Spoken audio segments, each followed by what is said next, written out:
all have been hearing about what is happening to the children, to the patients, to the doctor in Gaza. Thank you so much, Mimi, for being with us today. Mimi has been extremely busy. She has been doing above and beyond anyone, and she has been on the media, thankfully, talking and reporting. So much appreciated, Mimi.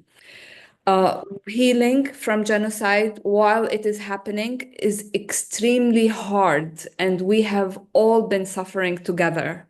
And today we are talking about what we are doing in response to that. So we will start today with Dr. Mimi Sayed. Dr. Mimi is an experienced emergency medicine physician who worked extensively in humanitarian settings. We have all seen her on multiple media outlets, and she will give us an account of what she witnessed before and how have things been since she came back, and how her testimonies have been received, and if she has any advice for us to continue to do the work that we are doing. And then after that, we will introduce the speaker one by one. So please, Dr. Mimi, go ahead. Hi, everyone. Thank you for having me. I'm Dr. Mimi Sayed. I have served 2 medical missions in Gaza, one in August and one in December. I just got back a couple of days ago. I just prepared a small speech to give to you today just to kind of describe the situation and the stance that we have today. I speak to you today as a healthcare worker who has witnessed firsthand the horrors that have been unfolding in Gaza for the past year. The significance of protecting healthcare workers during armed aggression cannot be overstated. The healthcare professionals play a vital role in preserving lives, providing critical medical care, and maintaining the overall health of affected populations. When conflicts escalate in healthcare facilities, workers and patients become targets, the consequences are dire, and we are seeing that today in Gaza. Not only are lives lost, but the healthcare system as a whole collapses, leaving communities vulnerable to increased mortality rates, which is what we are seeing right now. The intentional targeting of healthcare workers violates international humanitarian law, which are designed to protect those who are there to help. Dr. Abu Safia and all other healthcare workers illegally detained must be released immediately. Never in my prolonged stays in Gaza as a medical worker did I witness combatants or fighters in or around the hospital. Instead, I treated all civilians, mostly women and children. You can ask any of my colleagues who have served in Gaza, and they will undoubtedly tell you the same. We have been seeing the excuse of Hamas being inside the hospitals to bomb them, and this has been happening regularly over the past year.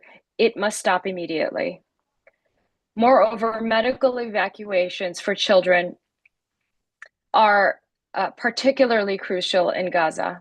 Children are often most vulnerable, facing physical injuries, psychological trauma, and the risk of long-term healthcare consequences due to disrupted medical care. Bringing them to safety, providing them with necessary medical treatment, and ensuring their emotional well-being are paramount. Organized evacuations can save lives and prevent permanent damage and give these individuals a chance to return to normalcy and ensuring a healthier future generation. An example of the delay in medical evacuation was just demonstrated to me yesterday. A child that I treated, Mira, a 4-year-old girl who was shot in the head by a quadcopter sniper when I was there in August, has been up for medical evacuation for further treatment for quite some time. However, because of the delay, just yesterday, her home got airstruck and her mom is now facing an amputation to her leg. Not only that, Mira has been again injured with shrapnel. These are situations that can get significantly worse if medical evacuations don't continue to happen regularly for these children and other innocent civilians. In advocating for the protection of healthcare workers and the prioritization of medical evacuations for children, we underscore our shared humanity. It is a collective responsibility that our tax dollars do not strip away the right to health, safety, healing for the most vulnerable among us. Compassionate action and adherence to humanitarian law must be priority for the innocents of Gaza. Thank you. Thank you so much, Mimi. I would like to invite Mr. Larry Wilkerson. Larry is a retired U.S. Army colonel and former Chief of Staff to Secretary of State Colin Powell. He has since been a strong critic of U.S. military interventions and a vocal advocate for peace and diplomacy. He frequently speaks on the dangers of militarization, and he has been an advocate for the Palestinian rights. Mr. Larry Wilkerson also, his presence here exemplifies the need for us to engage in an interdisciplinary fashion with people outside of the medical field to build the momentum of our movement and to be more effective. And today we will hear from people that we do not often hear from as medical professionals. We are here to learn, and we are here to collaborate, and we are here to build our momentum. Mr. Wilkerson, please join us. Thank you very much, and thank you from the bottom of my heart for what you're doing. I want to give you a little history. It'll take a moment or two, but I want to give it to you. It's a history you do not know. No way you could know it. It's a history that 95% of the American people don't know, and I suspect an even higher percentage of the world don't know. And what it is a history of the change in the United States, and I'm going to quit using that term and use the term American empire, because that's far more descriptive. It's a change the American empire decided on in a national security strategy it published for public dissemination in 2002 in the George W. Bush administration, which I served very intimately and closely, finally as Powell's, the Secretary of State's Chief of Staff.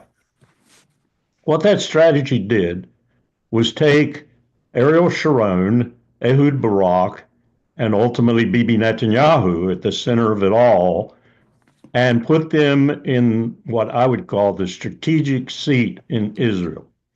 It did that because it had determined, the empire, the leadership of the empire had determined that there was no way to bring peace to the Middle East, to the Levant in general. No way. The only thing it could do was to create chaos and confusion from Lebanon to the southern end of the Persian Gulf, to keep the region in turmoil in order to protect its attack dog, which is what Israel was going to become after this strategy was implemented. And so you're not up against Bibi Netanyahu and Israel, so to speak. You're up against the empire. You're up against an empire which has changed its strategy. My president, George W. Bush, told Ariel Sharon in the Oval Office in 2004, the peace process is over. Go to it. Whatever you want to do, we will back you up. And that is what you're seeing today. That is what is taking place without the knowledge, I feel, of the majority of the American people. AIPAC and the Jewish lobby, as advocated by John Mearsheimer and Steve Walt, whom I know and whom I use the papers and book of to teach my students from time to time, are wrong. Now they are wrong. That is not the reason the United States is doing what it's doing, billions of dollars pouring into the coffers of congressmen and so forth. It's a propaganda ploy. The reason it's doing it is because the empire wants to do it. It is its geopolitical and strategic policy to do it, which is why Mr. Blinken can go and lie to the Congress of the United States repeatedly, and he's going to do it again next week over another $8 billion tranche going to Israel, and not flinch about it, because he is carrying out the empire's wishes. The empire wants the chaos and confusion in the Levant. That's what you're up against. Now, what is he going to do this next week? It already happened yesterday. The notification to Congress for $8 billion more dollars going to Israel. Formal notification will probably take place this coming week. It's going to come, most of these arms are going to come from current stocks. That is to say, we're going to bleed the war reserves in Israel that are U.S. war reserves, even more so, and from the continental United States. But it's going to take, and here's something you should know, it's going to take at least a year or two to get all these arms to them because we simply don't have them right now. We've got to manufacture. It includes air-to-air missiles, parentheses there, open parentheses. What do they need air-to-air missiles for? Attacking Iran, because no one else has an air force that they're going to go up against. And the last time they went up against Iran, they chickened out. They saw the Russian radar signatures that were in front of them, and they didn't know what to do about them. And so they turned around and came back home. They dropped a few bombs on key targets, but they didn't do much destruction. And Iran actually won that exchange. Why do they need these air-to-air missiles? That's a question you should ask yourself. It also includes 155 millimeter artillery rounds, which are doing much of the damage in Gaza and in Lebanon. It also includes Hellfire missiles for their Apache helicopters, and it also includes an entire tranche of 500-pound bombs. This is $8 billion of the empire's emphasis on keeping its attack dog killing people in the Levant. That will make it $17.9, $18 billion that we've given since October the 7th, maybe even double that if you look at all the ways we get around some of the restrictions on giving money. Bernie Sanders is the only senator I can detect who is trying to turn this around somewhat. He is trying to advocate and to get others to advocate for no offensive weapons, just defensive weapons, which means almost everything in these sales would not go. Now, the House Foreign Affairs Committee and the Senate Foreign Relations Committee both have an option to call for hearings on these arms sales next week or sometime thereafter. I don't think they will, but we should agitate for them to do so, if no other reason, even if we think they won't change the policy, if for no other reason than to just embarrass the devil out of them for what they're doing. Because Blinken is going to lie again. They're going to go ahead and approve these arms sales, and we're going to have more of what we've seen in the past and are going to see more of in the future, and that we're objecting to strenuously. And that's a lot of people dying and don't need to be dying. On top of all of that, Israel is now moving slowly, incrementally with armor into Syria. This is going to be a real question in the next 6 months. How much territory is Israel going to take? And I will guarantee you they're not going to be any kinder as they go into Israel than they are in Gaza right now or in Lebanon. They are also going to try to take more of Lebanon very shortly. There is no ceasefire. Israel has violated the ceasefire every day with Lebanon. Hezbollah would have responded dramatically had they not had their line of communication, line of support cut off. But now they've reestablished one, and they are going to respond effectively. But I don't think ultimately the empire is going to let them win. So we're going to have Lebanon going down too. Jordan, if I were the king of Jordan right now, I'd be sweating bullets because Netanyahu has designs on Jordan too. So that's what you're up against. And that's what you need to talk about on the Hill, is this tranche of $8 billion more to go and do the things that the doctor just described. Thank you, Mr. Wilkerson. Thank you for sharing this view, which is actually is new for us, new for me, and I consider myself to be very savvy on the, political situation in the Middle East, United States. So this is really scary, even more scary than what we thought. So what do you recommend? We are going to the Hill on January 8th. We have this, medical community mobilization, trying to meet with our representatives there, and hopefully we will be able to meet you in person, because I heard you will be trying to join us there too.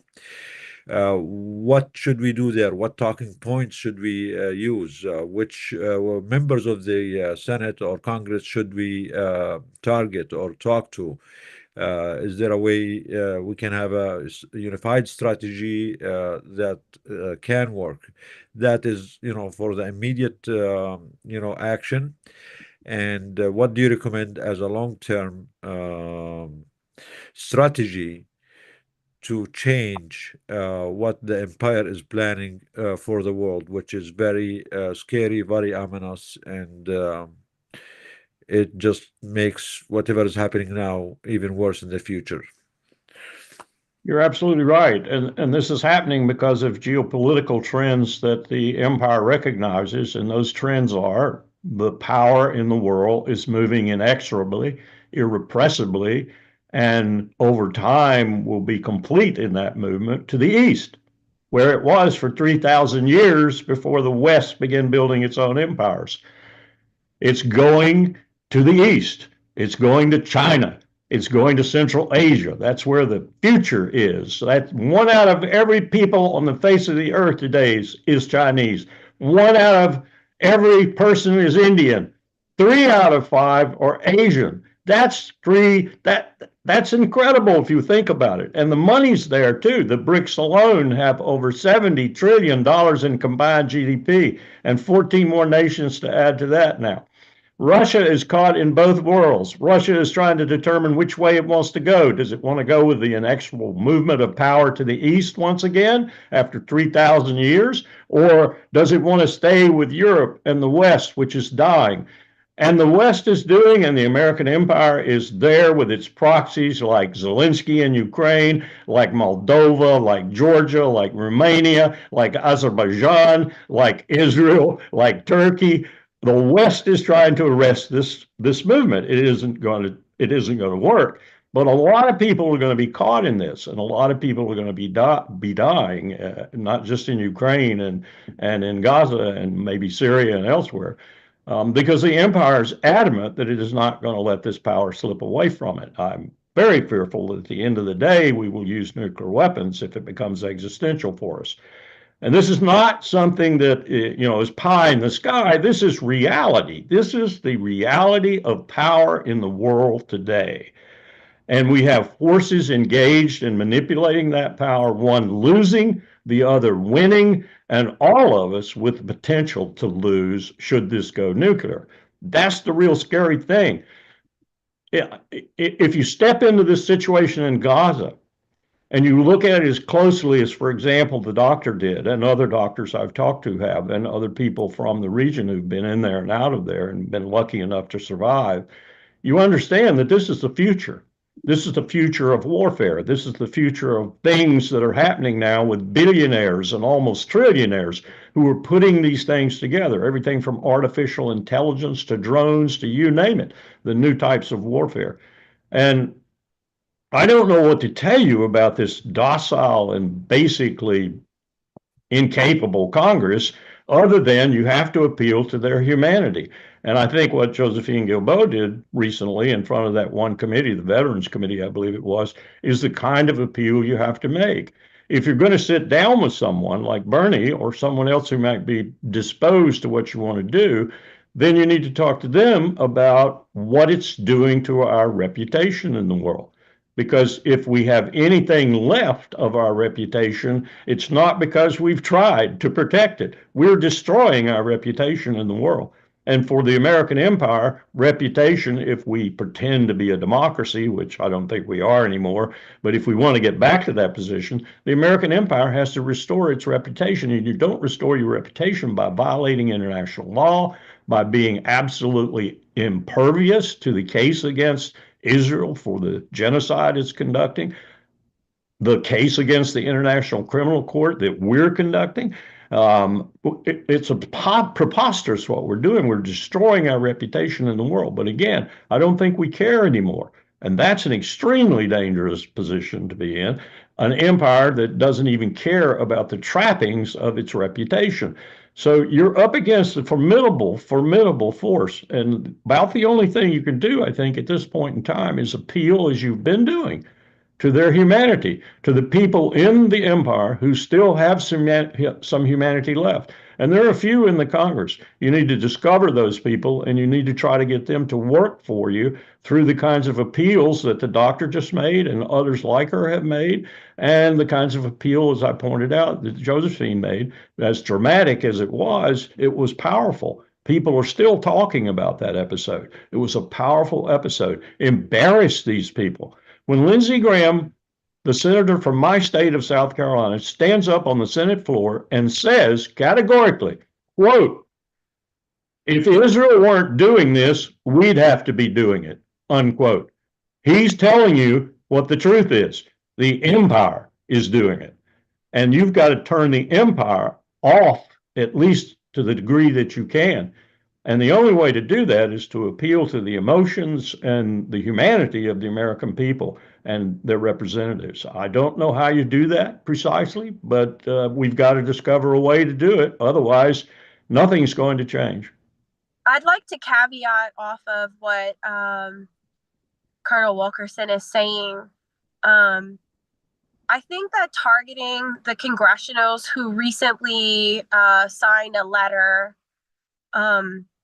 talking about the 30-day deadline that was given by Biden and the administration, they basically referenced this letter. But there was a list of congressionals that signed on to that letter. I would start there. And really, you have a few days that if you get a team together to start calling these offices and getting actual appointments, instead of just walking in there, maybe trying to get some appointments with these congressionals, you may be more impactful. And I think that having a team, a multidisciplinary team like this call, for example, is really impactful as well in these meetings, because now you're having this conversation with someone, this congressional, and you have a doctor, you have a retired military official. So, you know, this multiverse team of people, it's going to be harder for them to deny the truth and harder for them to, you know, stop, like, basically stay stagnant in what they're doing when they understand that so many people from so many different areas know what's going on.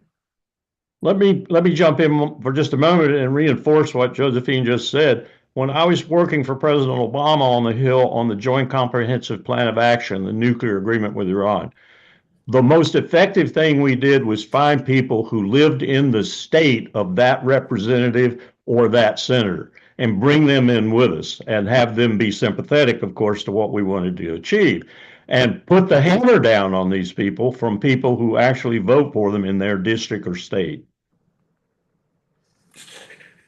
Okay, thank you, Mr. Wilkerson. But since you are here, I really want to keep asking you. We want to know more from your experience. You've been into this for a long time, more than any one of us. As citizens of the world, as doctors and healthcare workers who care about life, the sanctity of life, every life, whether it's the West or the East, we are not partners of this power play and game of power between who's going to win, the East or the West. We want a better world for all of us. We want to save the West. We want to save the East. We want to save the United States from itself. And we think that we, the people, whether we are in the United States or in China or in India or in Palestine or in Gaza, we all deserve better world for all of us. And I think the majority of us are not interested in this power game and in this lethal game, that the future of it, as you mentioned, with these very fatal, very lethal weapons that they keep developing and the risk of nuclear wars, is a risk to all of us. It's a risk to humanity as a whole. If we risk going into a nuclear war, we all lose. There's not going to be any wars, neither the East or the West. And it seems that the political systems, whether they are the West or the East or everywhere, have been going the wrong direction all along. And they are pitting everyone against each other and putting our existence as a humanity at risk. What more can we do? And this question is for you and for Josephine. I know if Josephine is still here, please, as people who have been, into politics, who have experience, with inner info or inner insight on what's happening, the power play inside politics. As healthcare workers, what is your recommendation for us? Of course, we are mobilizing. We're trying to do all what we can, but with your insight and as Josephine said, the intersectionality, we want all these societal groups, the healthcare system, the legal system, the political system, the activists, the teachers, the students, everyone to join forces, to join, voices to change this. We want to own our own world. We don't want our world to be designed to benefit the few, the hyper elites, those who are thriving on exploitation of us all. So please, it is an opportunity to have you there. We're really honored to have you and Josephine. So if you have one final recommendation, one final go on this, we will really appreciate it. Josephine? Sorry, you could go ahead, sir. No, go ahead, Josephine, first. I think that the Doctors Against Genocide is a very powerful force. So please don't underestimate how powerful you are from speaking as doctors. A lot of people are like, oh, Josephine and Larry, as veterans, former military, you have a powerful voice. The doctors have equally, if not more, of a powerful voice because everyone knows doctors. And I want to just give an example of what I just did and what I encourage everyone to do. I just went to urgent care. You can hear that I'm congested and I have a sinus infection. Before I left, in Arabic we say salamtik. Before I get left, better soon. Thank you. Before I left, I spoke to the doctor about Doctors Against Genocide. He knows what has been going on. He's former military. He's a former military officer. He's a physician assistant. Guess what? He gave me both of his emails. He is interested in doing a rotation inside of Gaza and getting involved with Doctors Against Genocide. That's amazing. What does this tell you? It works. Having these conversations works. Having the courage to get, denied, having the courage to fail is important because he could have easily told me no, and that's okay too.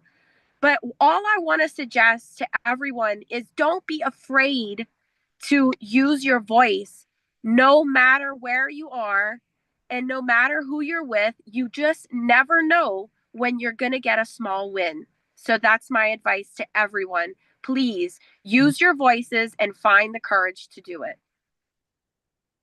That's amazing and very inspiring. Thank you for sharing this experience, Josephine. You have been a great inspiration for us in the last few weeks. So thank you for everything you do. Mr. Wilkerson. Nidal, maybe you can also introduce Josephine because she's very famous, but we also want people who do not know her to know who she is. So Josephine Gilboa is an Eisenhower Media Fellow and a former U.S. intelligence officer. So it feels like a little bit awkward, a Palestinian talking to a former U.S. intelligence officer, but of course we appreciate those who are on the right side. She has a deep experience in international security and policy analysis, and that's why we are inviting her, and we appreciate all what she's been doing in the last year. And we are proud of intelligence officers who are like you, military officers and veterans who are like Mr. Wilkerson. We thank you for your integrity. We thank you for your deep sense of justice. We thank you for your true patriotism. If you are a true American patriot, this is what you do. You do not sell your country to special interests, to the benefits or the sake of the hyper elites and the special powers. So, Mr. Wilkerson, you wanted to say something, then I'll come back with Josephine. Are you still there? Yeah, I'll just emphasize what Josephine said and say that I don't think the average American really knows what's going on. Our media is corrupt. Our media is owned basically by several billionaires who work for the oligarchic power structure of the state. So it doesn't get out. I read the New York Times and the Washington Post, and I'm stunned at how little information there really is about the atrocities going on, not just in Gaza, but in Ukraine and other places. And they're full of lies also. So you have an incredible task just trying to get through to the American people and get them on your side, let alone their representatives in the Congress. But there are, as was pointed out, some who are more amenable to it and are even on your side already, few though they are, that you ought to go after, and you ought to go after them big time and try to expand that circle of senators and representatives who eventually will find this to be reprehensible and degrading and even defeative of the empire's real purpose in the world.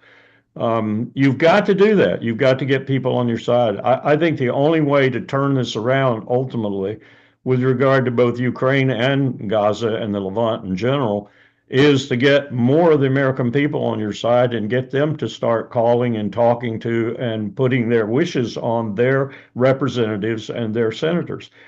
That's what it's all about in a democracy, supposedly, and we haven't quite lost it entirely yet if the American people would just wake up.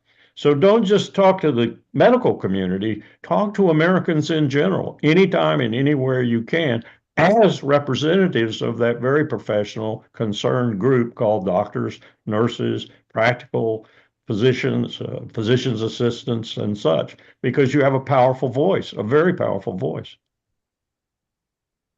Thank you very much. Yes, indeed, we do have a powerful voice, and we do have a deep moral commitment to humanity. And I think when politicians and governments and institutions fail, it is the time of the doctors, the healthcare workers, to take charge of the direction where our humanity is going, and that is actually the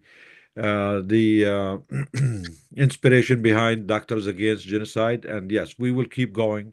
And our mission is just starting. And it's not just limited to Gaza. It's all about humanity, about these crimes, about all these dysfunctional political systems that is exploiting our existence as humans everywhere else in the world. And we really want the medical community to be leading this along with all the people of conscience in the world, and exclude who have been living off mass murders, slaughters, and genocides. Thank you again, Mr. Wilkerson. Josephine, you have any final things to share with us, please? Yes, I just want to briefly mention, and this is to caveat off of the sick from genocide, because we're talking about, from your perspective as healthcare workers who are sick from genocide, but I'm going to talk about it from a veteran's perspective. Just in the past 7 days, we've watched 2 veterans commit extreme acts of violence. This is not disconnected from what we're witnessing right now. The reality is 22 veterans a day commit suicide. So many overdose on drugs. What's going to happen here, and what has happened here in the last year, is that veterans have awoken to the reality that we were used as pawns, that we were used to do things to innocent people in the Middle East. I anticipate that the rate of suicide per day for veterans is going to increase significantly. I anticipate more acts of extreme violence from veterans who are just really searching for how to be heard, because the treatment that we receive for PTSD isn't efficient. We need treatment that acknowledges that we were pawns for the rich man's war. So my advice to anyone here is, on January 6th, please email your supervisors, email your HR representatives, and say you need to take a day off because you need this time to heal from what you have witnessed. And I also want to encourage everyone to request through their employers if they are going to continue to employ Israeli Defense Forces. We don't want to work next to these people. We don't want to live next to these people. They cannot come home to America or whatever country you may live in and be our neighbor. These are war criminals. So I just want to offer a suggestion for anyone to email your corporation and email your HR representative and request that they be transparent with you if they are going to continue to employ and work with a country who has committed a genocide. You can even attach the Amnesty International report, a 296-page report filled with evidence for them to read for themselves. So I hope that what I'm saying today to you has inspired you to do more and to take more action, because we need every single voice, and every single voice is really very, very powerful. Thank you. Thank you so much, Josephine. Let me pick up for just one moment first. Please. What Josephine said. We need to get those campuses activated again, too. When we put these kids down, they're not kids, they're young men and women. We put them down from California to New Hampshire. We put them down. We stopped their protests. That was unconscionable. That was not America that I know. We need to get these young people energized again. And on campus after campus, we need them protesting. Thank you so much, Larry. Thank you, Josephine. And I just want to say one thing that means a lot to us. May Aaron Bushnell rest in peace, bring attention to the genocide in Gaza very early on. And he sacrificed so much, and we will always remember him as a hero.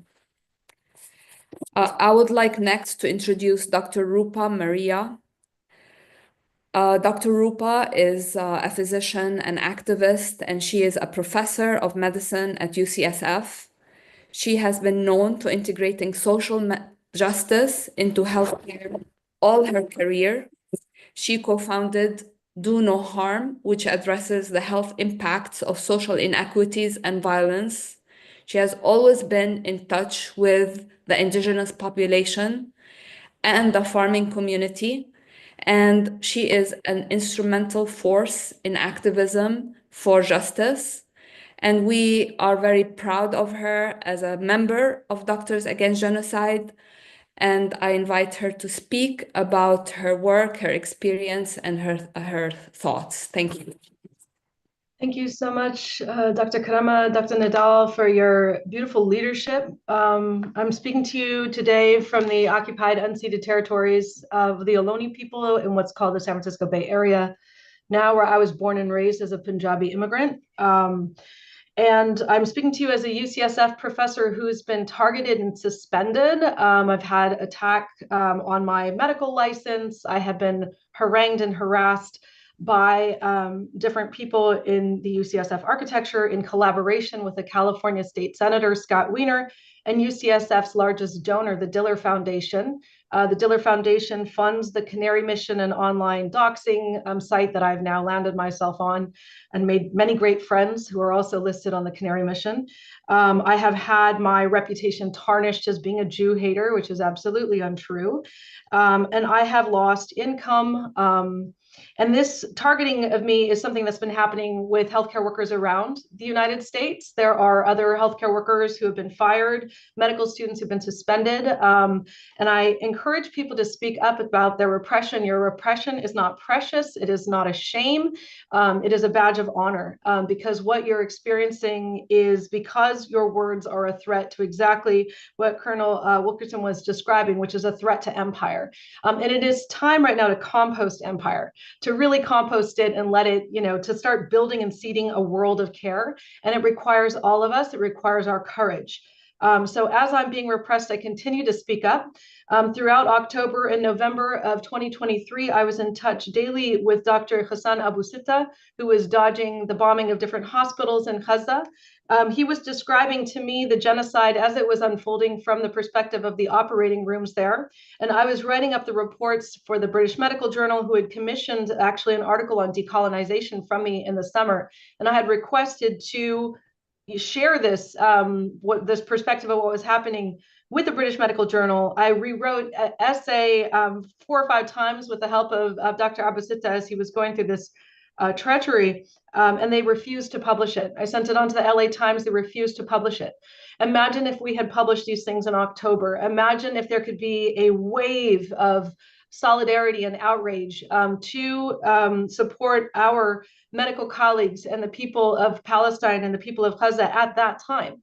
But in fact, that repression of my voice, which started in November of 2023 and proceeded until I was suspended just now in September of 2024, that repression is a part of the genocide. And that is what we are working right now with Doctors Against Genocide, with several of the physicians who've been to Gaza, with doctors here and across the United States, Australia, the UK, who have been, and in Canada, who have been actively repressed for speaking up. So our repression is actually a part of how genocide is being enabled.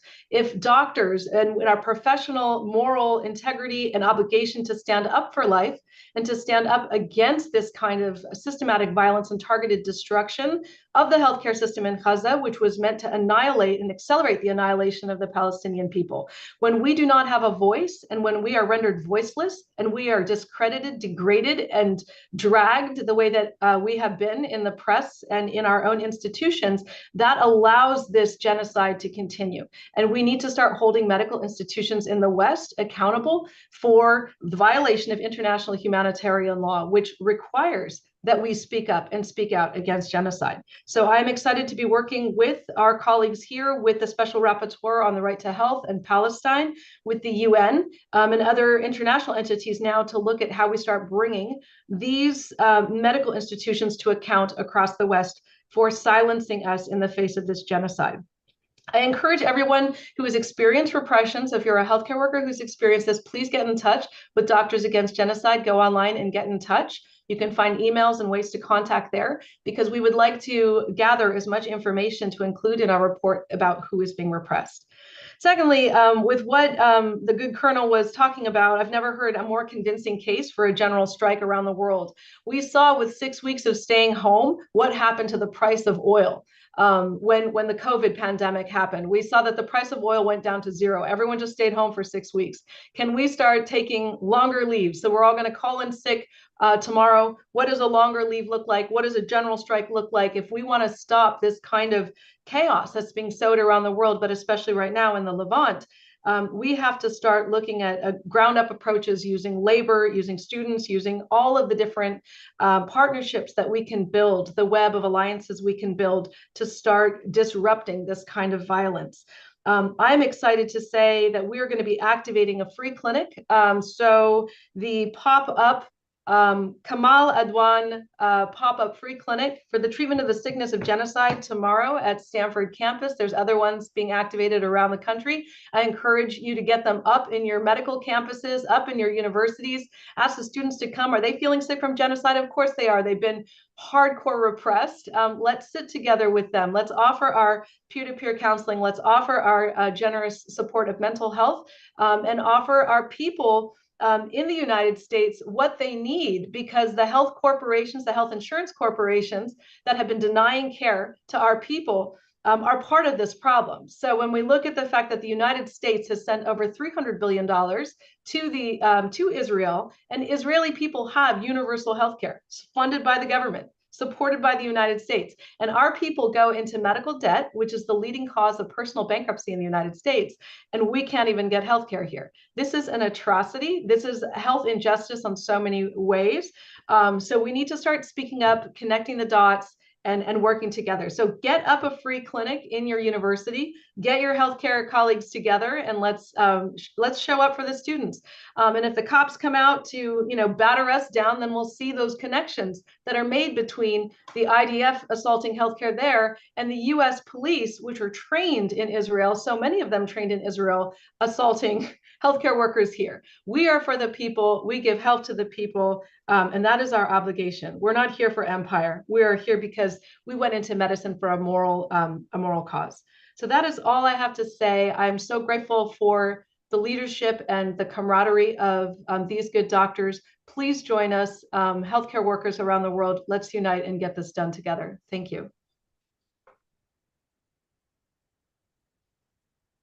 Thank you so much, Rupa. It's always a pleasure to connect with you and hear from you. Thank you for all the doctors, the medical healthcare workers of all kinds who have joined us in this fight for justice.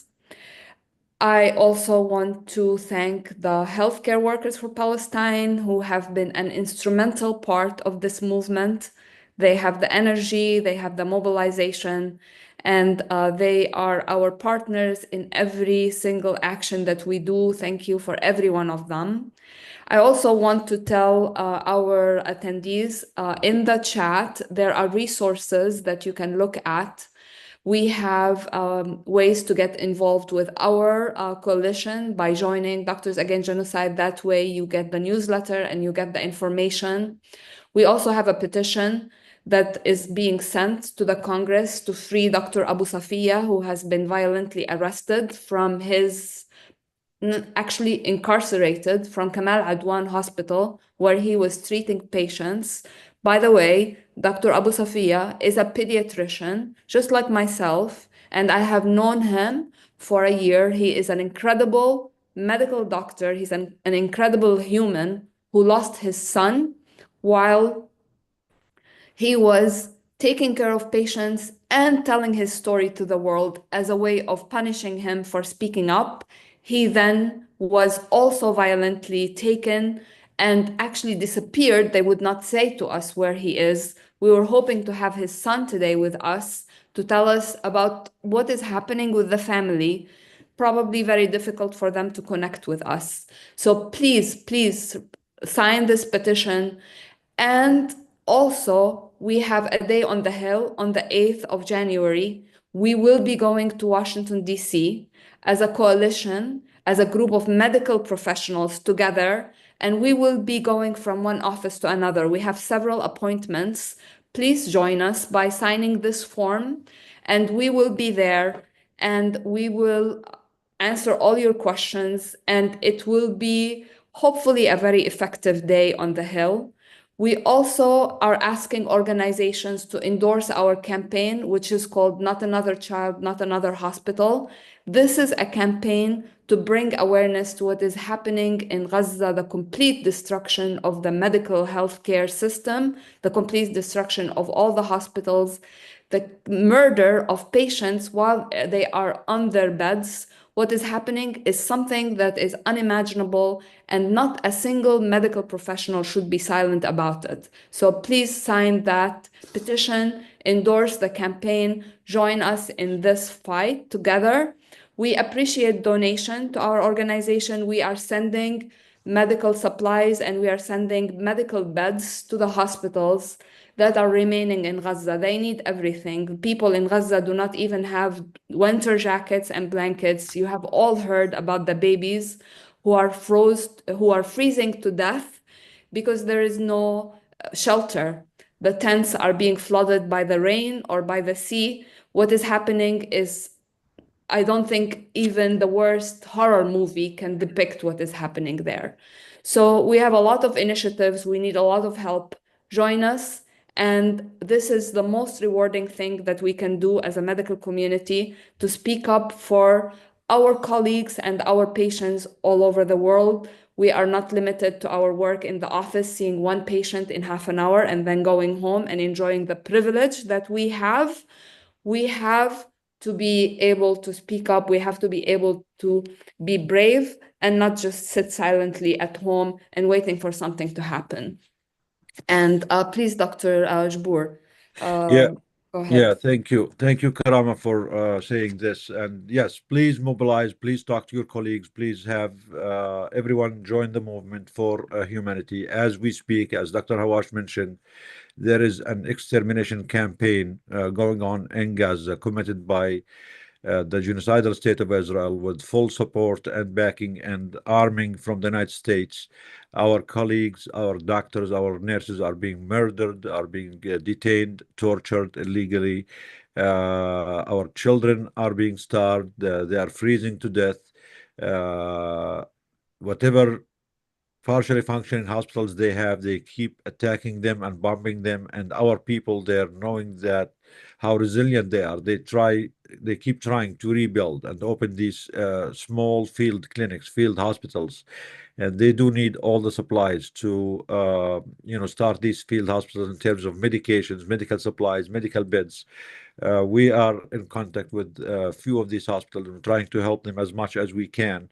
Again, there is a problem with access and Israel allowing most of this aid in, but we keep trying. Sometimes we get lucky. But again, this is the least we can do. Please join Doctors Against Genocide, join our campaigns, add your voice, add your suggestions.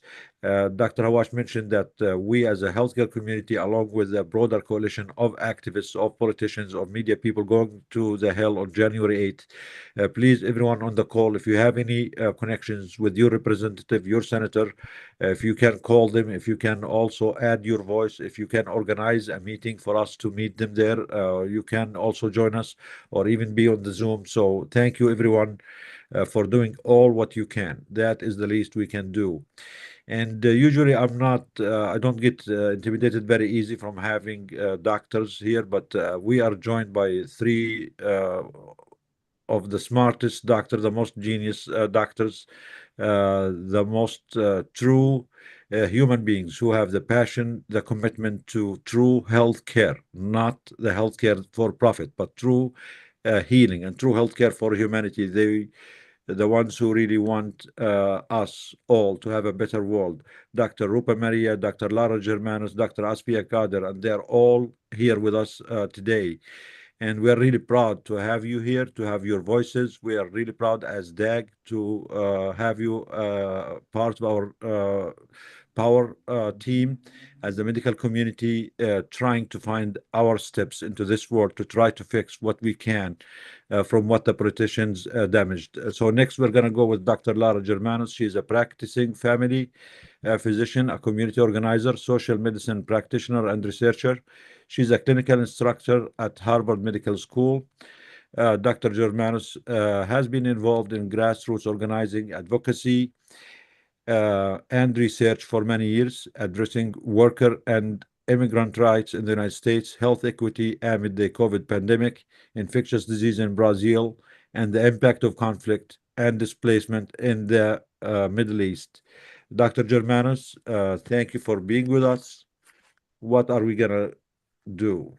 We need your genius, your brain to guide us, the medical community, on strategies on this new campaign, Sick from Genocide, and future steps that you recommend for all of us to pursue to have a more impact and more powerful voice to change all the wrongs that are happening now. Welcome, Dr. Germanos. Thank you. Thank you so much. It's such an honor to be here with such amazing and wonderful people and in this fantastic community, which I'm so grateful to be a part of. I love the background. I am not using it today because I have behind me a sort of framed piece of Tatriz from Gaza that I like to keep behind me when I'm talking, and now it's going to fall over. So I'm going to share some thoughts on media strategy in defense of Palestinian freedom and the international world order, which is frankly our calling, a huge one, but we're up to it. So I'm just going to go through really very briefly, so I'll fly through these slides, just talking a little bit about how to communicate with the press, preparing for interviews, how to speak through the media. So this is actually a quote from ACT UP, which which was a movement that was very instrumental in highlighting the AIDS pandemic and really turning things around in terms of getting funding for HIV and access to HIV drugs. And ACT UP used to say, "We speak through the media, not to the media." And we have to think about how we're going to use the media as a tool. I think too often we in our movement discard the through the media because our words get twisted, and of course, like CNN is printing a preponderance of lies. But we're in this really interesting moment where we're the majority. The majority of the American public even agrees with us. And so to find ways to get our messages through the media, there are reporters out there that are willing to write about this, and find ways to get our message in there. And then I'm just going to suggest a few top line messages, which I think we've been workshopping together, trying to boil down a few of them, though you've already heard some of the speakers today communicate them very clearly for the Sick for Genocide event. So first of all, just in terms of familiarity, just thinking about, never start an op-ed, a press release or something with an object that is unfamiliar. So I wouldn't lead necessarily with Kamel Adwan Hospital was attacked. Not all Americans know that. So saying something about healthcare workers across the country caring about an issue, oh, well, I know what that is, or, making sort of initial statements, you deserve affordable and quality healthcare, entering with an idea that is shared, and then drawing people along to making conclusion that our additional shared value should be shared by all. What makes something news? I think sometimes, it's funny because media strategy is like, in a sense, an intuitive skill, and then also a very much a learned skill. I think sometimes people think, oh, well, this thing happened in my hospital, like we should call the press, and realizing that sometimes we have to do a little bit of doctoring to make it to make something news. And so being aware of the way that we can use things like timeliness, sometimes when there's elements of conflict, that can make things, sort of, if you disagree with a policy that a governor is putting out there, but once we have been in a situation as this genocide for over a year, we have to find ways to make things new. I think that this new Sick from Genocide campaign is really very interesting and has been absolutely jumped on board, especially with workplace shortages in healthcare. But another way to also kind of enter the media story is by building on an existing story. Doctor unions in particular are a growing phenomenon and a growing news story. And so finding ways to kind of enter an existing news story, this is also something we did in Massachusetts right after in October of last year, there was the Warren staffers, Elizabeth Warren staffers, 200 of them signed a letter urging her to call for ceasefire. And so then what we did was we got a healthcare worker letter where we ended up with 250 healthcare workers calling for an end, for a ceasefire and an end to genocide, and sort of spun it as on the heels of this event with Warren's workers, this other thing happening. And so then you sort of demonstrate to the media why this is news and they should cover it. And of course, actually, civil disobedience is almost always pressworthy. Finding a hook, as I mentioned, a recent story, etc. And then, of course, communicating in a way that the press recognizes. So sending a media advisory, a press release, or a press statement. And I'm going to go through briefly what those three different things are, because I think sometimes people get them a little mixed up. And then I'll talk a little bit more about some supporting materials. I actually want to share this first and this is actually from a training that was done, sorry, my citation at the bottom is not visible, by the Institute for Middle East Understanding, IMEU. I think that there is a language that is used within our movement, and then there's the language that the American public understands. And there were some really interesting things from a training that IMEU has been doing, where they point out that a lot of Americans don't understand what the word Zionist means, and they just assume that it is anti-Semitic to call someone Zionist, or they don't understand even what the word divest means. And so just to, be it's surprising to realize what is actually jargon, avoiding jargon as much as we can and speaking in explaining things rather than using terminology can be really helpful. And so these were some of the suggestions that they put out there, using the term Israeli military, using the word Israel, Israeli government, because this is part of the way that we can speak through and get our message through the media, sort of translated, which is not the same, I would argue, as as sort of being co-opted by the language, but using the language as an entry point to get our message through, rather than hitting up against a brick wall because we use particular terminology. And then I think also, using also concepts that Americans understand, like this idea of freedom. We're advocating for Palestinian freedom, and showing people what we're for, and so that they can find that they identify with it. So this is just a media advisory. A media advisory would be sent out about a week before an event, or 5 days before. And it's just a breakdown of the who, what, when, where, and why of your event, and then who to contact. But the why section is really small. The idea is that this all kind of fits in a one page. A press release is something you would send. It's formatted more like a news article. Basically, the idea is that you write a very short version of the news article, the story that you'd like to see in print, starting with the location, what the event is. Pro tip, make sure to bold the event location and time so that reporters don't really read, they just skim. Include any quotes and bold speakers' names. Sometimes if they don't have time, they'll pull a quote right from your release and drop it into an article. And think about how to make an eye-catching headline. That would be sent out 1 to 2 days before the event. And they're always ended by a little boilerplate description of what your organization is, and usually the sort of 3 hashtags at the bottom. When planning an event, this, may to some seem obvious, but make sure to have a demand. I think I've seen a lot of this feeling like, oh, well, we just want to educate the public. Making a demand makes things really clear cut. Thinking about our targeted actions, and targeting them to the powerful players that have the power to give us what we want. And try to limit it to 3. The reason to do this is because if you have a lot, and I've been, in a situation where we have so many demands and we want to make 10 in a letter, but the problem is that if we don't pick our top 3, the media will pick. So it's good to know what's our top 3 and try and limit it, and so that we get to choose what is important to emphasize. An open letter with enough signatures, a couple hundred signatures, can be used as a press hit. And there are ways to do this so that it doesn't even have to be an open letter. It could be a petition where you use the press to verify the number of signatures so that they can report on it without you having to expose the identities of all the people who signed. You can also make it a press event by physically delivering a piece of paper with the signatures to your target and then speaking out front. But sometimes also a press release about a petition can be sufficient.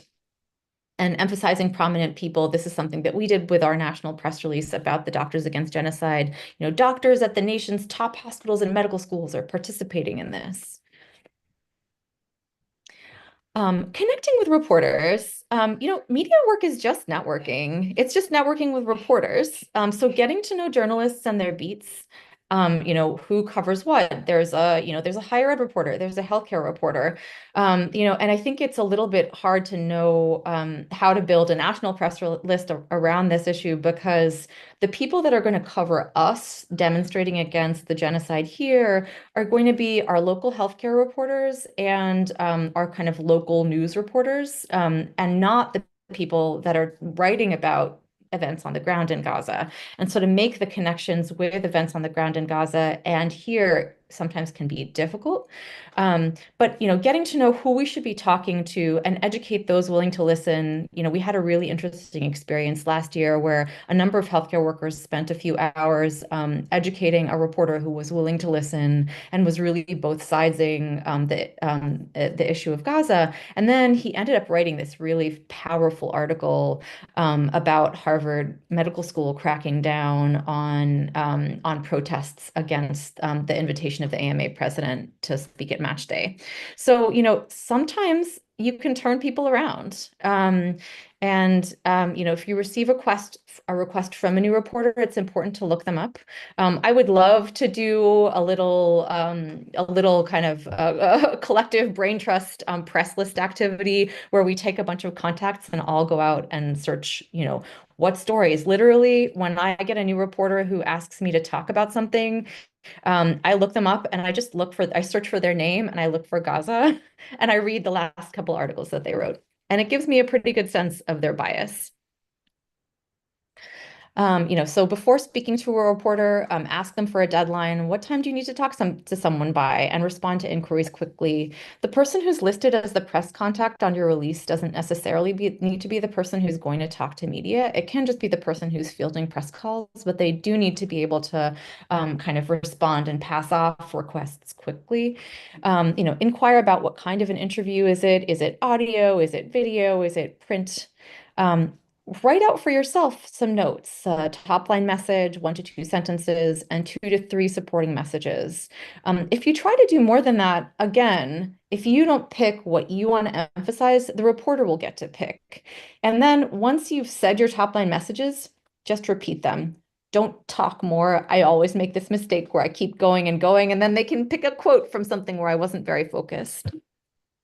Compile any relevant tasks, be prepared to just briefly describe who you are and what you are doing and why.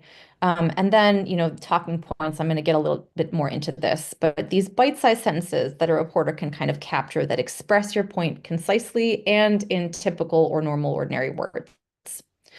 And then just another thing, knowing our institution's policies about speaking to press. So I have, I do this extensively, and I've written a lot of, I've written op-eds. So I've talked with our press office, and what they've told me is that, freedom of speech, yes, is a thing in this country, but your employer, if you are an at-will employee, can fire you for anything at all, like not liking the color pink that you wore that day.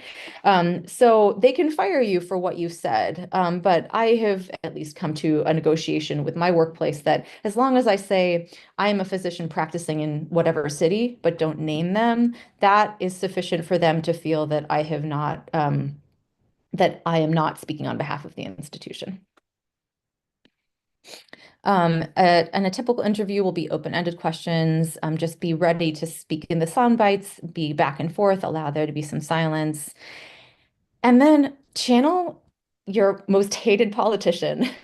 Answer the question that you want to, not the question you were asked.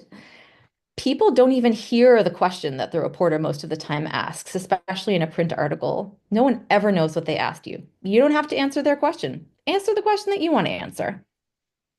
Look prepared. This is, going to sound annoying, but it's so important. Wear something that evokes your profession. And then some interesting things just about media and visuals and television in particular. Wear solid colors, avoid stripes or patterns, avoid using white or fluorescent lighting because it can create a strange visual effect.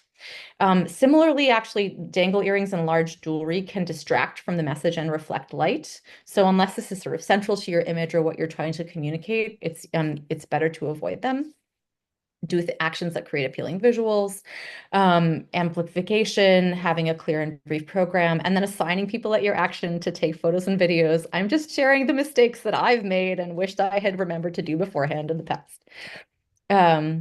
I think I've already kind of mentioned a few of these things, saying what you're for, not what you're against. These again are from IMEU. Tell stories more than, facts are helpful, but stories are very sticky. Getting emotional can be really effective. I think I personally remember the interview that Tanya Hassan gave. Probably it was almost a year ago now, when she talked about resuscitating children, and she wasn't sure whether that was actually the ethical thing to do, even though that's what we were trained to do, and she became tearful.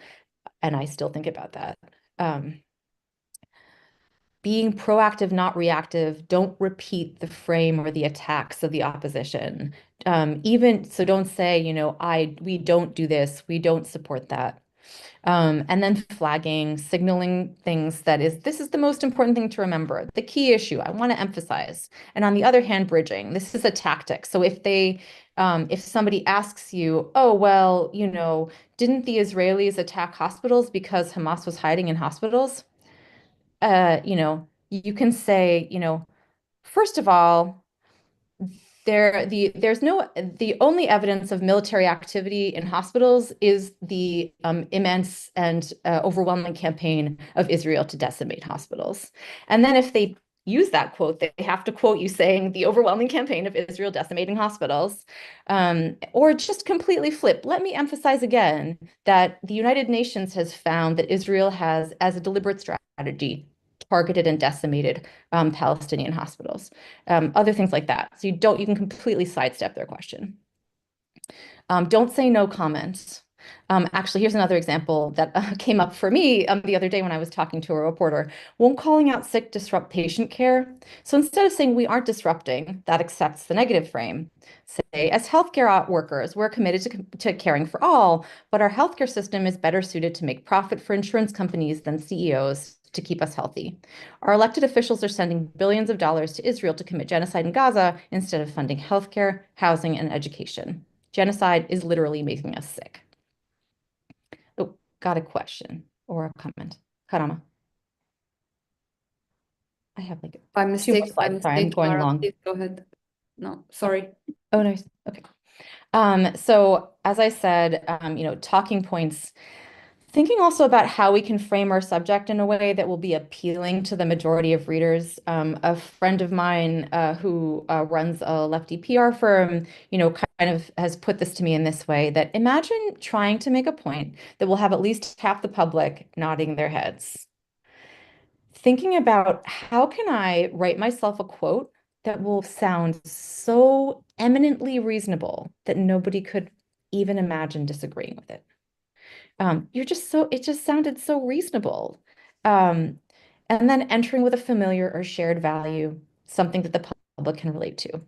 Especially now, I think everyone's thinking about healthcare costs soaring, about the profits of healthcare, of health insurance company CEOs. Let's play on that.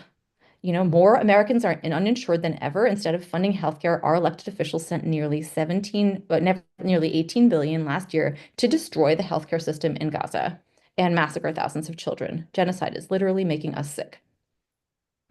So in terms of a few top line messages for our upcoming event, and this is with liberal use of a lot of the talking points and messaging that Doctors Against Genocide had developed. So first of all, they will ask, what are you doing? So on January 6th, workers across the US will take a mental health sick leave to confront the unbearable grief, moral injury, and trauma of witnessing Israel's systematic destruction of lives and communities and healthcare systems in Gaza, paid for by our tax dollars against our will. Less than 25% of Americans support Israel's attacks on Gaza right now. Over 61% of Americans don't want to send any more of our military aid to Israel. So what exactly are our elected officials doing? Why should the US public care? Our society is sick from genocide. Our government has sent 300 billion of our tax dollars to Israel, where Israelis, as Dr. Maria said, have universal health care. But here in the United States, we have 27 million people uninsured, and our government just kicked 25 million people off Medicaid. Our system is designed to make billions for wealthy CEOs instead of caring for people. And then in the past year, our tax dollars were spent destroying over 90% of the homes in Gaza. So Palestinian babies and healthcare workers are freezing to death. And here in the US, homelessness is at an all-time high, and childhood homelessness is up 33%. These are policy choices. They are symptoms of our sick political system. Ordinary people are made homeless here and in Palestine to make billions for weapons and tech companies. And then why healthcare workers? Because we are literally sick from genocide. I think this is getting a little long, so I'm not going to read through all of these. They're, getting repetitive. But again, right, if you're getting bored, then you're getting your message across, because it's all about repetition. And the more that we are all repeating the same messages together, the more effective that we will be. In terms of follow-up, and this is something that, if you're for extra credit, sending an email after the interview can be really helpful.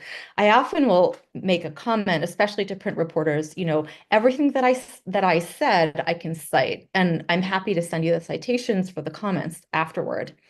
And then I saved their email and phone number in my media contact spreadsheet. And then I sent them a follow-up email after talking with references with basically, this is the format that they would expect. You send them bullet points of information and then in brackets, a hyperlinked source. So for example, our politicians sent a record 17.9 billion to Israel last year. And there's my source, to commit genocide in Gaza. Homelessness surged by 18% to an all-time high, CBS News. And that's actually a HUD report. And the 33% figure also is. Rates of uninsured Americans increased as 25 million, were dropped from Medicaid. That's stat. And I have had a really interesting experience once with this tactic where I was speaking about the COVID pandemic to a Washington Post reporter, and he didn't quote me once in his piece, but he used so many of his talking points, which is even better because then those are just facts, right? So that's just the facts from the Washington Post, my talking points. So, just think about trying to do that after. Yeah, they struck villages located along the Israel-Lebanon border right after saying that Israel's sticking to the ceasefire. Sorry, say again? Don't worry, Lara. I Okay, think it's just just all right. a All right. new Yeah, a so new guest will continue. okay. So so lastly, searching for a press roundup, see who gave the best coverage and make notes of it. Post screenshots, of course, and good articles to your social media. Thank reporters for good coverage and consider giving gentle feedback to reporters who both sides issues. Sometimes you might end up in a conversation where you get to educate someone. And then lastly, in terms of virtual and social media recordings, making sure that your background looks professional. I've seen a lot of situations where people don't have their computer at eye level, have it tilted up or down, and it makes a kind of funny angle. So trying to have the camera kind of parallel directed and at eye level. Check your lighting and audio quality. Often internal mics on your computer or like a phone mic, not on speakerphone, will be good audio quality. For video, for press, hold the phone horizontally and steadily, rather than upright like you do for like an Instagram video. And then if you're recording someone speaking from a distance outdoors, again, be aware you need a microphone close to them so that you can hear them if you're standing far away. So just thinking about how you're separately recording audio for that, for purposes of showing later. So that's it. Thanks, everyone. And let's call out January 6th. Thank you, Lara. Thank you. Wow, what a great presentation. I think we all learned so many things, although we've been active for more than a year now on this, but your presentation is very valuable. It's very comprehensive, and I think we all need to go back and reread, and we're gonna post this on our social media, the presentation from Dr. Germanus. I myself have to go over it again, maybe a couple of times, to learn all these detailed, specific ways to make our voice more impactful and to interact more successfully with the media. So we really appreciate what you added, Dr. Germanus, and please, if you stay around, I think we'll have more questions later on. Now we're gonna move with another great physician, a healthcare worker for Palestine advocate, and the Doctors Against Genocide team member, Dr. Asfia Kadir. She's a psychiatrist with a focus on trauma, mental health in conflict-affected populations. She has dedicated her career to addressing psychological impact of war, genocide, and displacement. Dr. Kadir is a leading advocate for recognizing sickness from genocide as a critical global health issue, emphasizing the urgent need for mental health support in communities experiencing systemic violence and oppression. Her work combines clinical work with advocacy, highlighting the link between mental health and justice in healing the community. Dr. Kadir, thank you for being with us. And as Dr. Germanus mentioned, we are literally sick from genocide. You are the psychiatrist. Please educate us, help us find ways to get out of this miserable situation that we, every one of us, and the whole world is going through for the last 15 months. The mic is yours, Dr. Asfia. Thank you so much. Thank you so much for putting this webinar together. I'm also constantly learning every time. that we have these opportunities to educate one another. And that's why it's so important to be in community, especially for those of us who are experiencing genocide sickness, which we will be learning more and more about in the coming days and weeks and months. The solution and the medical treatment is to end genocide and to end the root causes of genocide.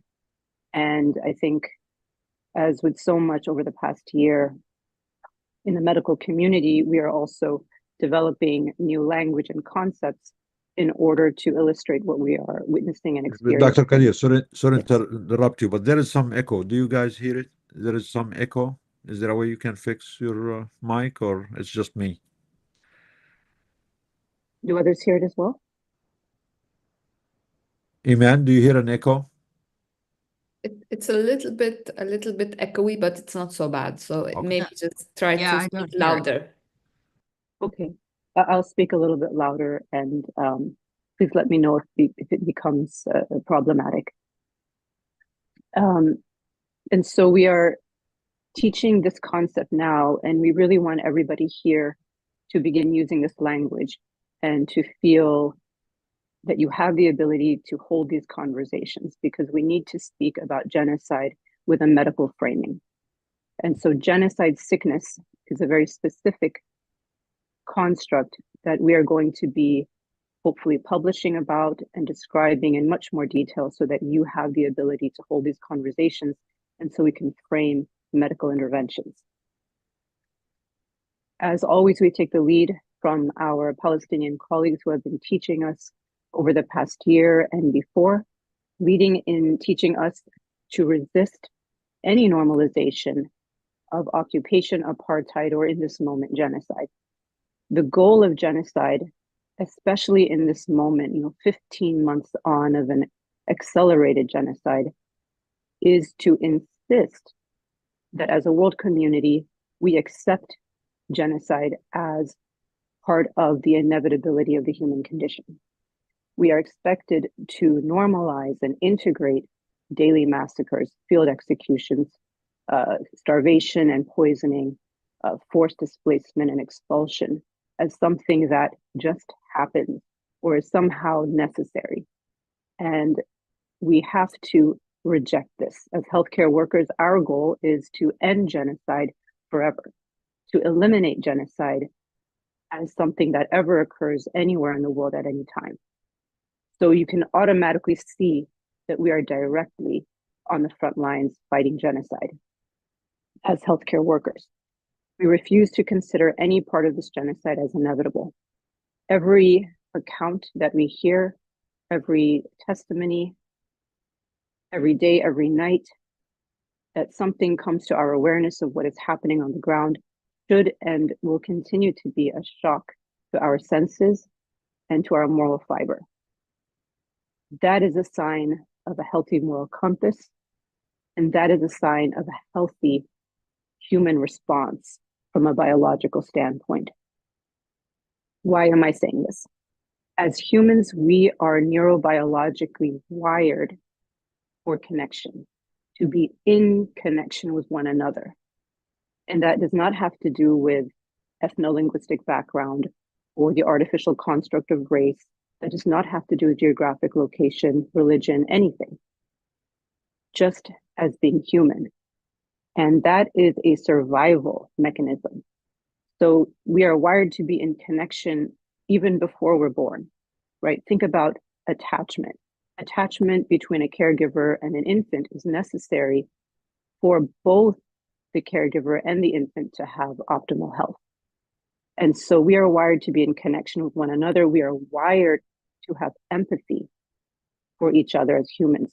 We are wired emotionally to have this connection. We are wired to have an innate urge to protect each other, to reach out and offer help when we see someone in harm's way. These are the innate natural responses that are built in as part of human survival. It has been said that the earliest example of civilization is the first instance of caregiving between two people, right? Now, in this moment, those off. Is this okay if I continue in this way? It's actually much Yes, that's better. actually It's much better. better now. Much better, So I don't know what you did, but it's Okay, better wonderful. now. Thank you. Okay. So we are wired to be in connection, we are wired for empathy, and we are wired to protect one another. In this moment, we are being expected to, inside of our healthcare institutions, hospitals, clinics, by our political leaders, by every space of repression and genocide denial, we are being expected to disconnect, to cut off emotionally, and to have this sense of helplessness. So specifically, we are being expected to disconnect by dehumanizing and accepting the othering of an entire population, rather than connecting, which is the natural inclination. We are being expected to cut off emotionally, especially during a festive holiday season, right? The whole capitalist reinforcement of imperialism, which is essentially a way of distracting, so that we no longer pay attention and we have the excuse to say, you know, it's too emotionally inconvenient for me to be caring so much. I just want to enjoy my life. I have a right to that, right? And this isolation that we do, fragmenting one another. We are being expected to cut off emotionally. We are being expected to feel helpless rather than have the sense of agency, which is why I'm so grateful for this space here, where we are a collection of doctors and healthcare workers who are doing everything we can and are creatively thinking, what else can we do? What else can we do to help, right? We are maintaining that innate connection. So what I want you to take from this is that genocide is an assault on our neurobiology. And that's a statement you can give to the media. That is a statement you can write. That is something you can have a conversation with. Genocide is an assault on all of us intrinsically as humans from a medical standpoint, right? Because it demands that we go against our innate neurobiology. So what happens? Our bodies, every body system from head to toe, every body system is rejecting genocide. And that rejection is healthy, and that rejection manifests in a number of symptoms, right? Genocide sickness. So we are sick from genocide as humans, and this makes sense. So whether it is cognitive, you may recognize this. This is one of those things now where many of us have these symptoms. So hopefully this is validating.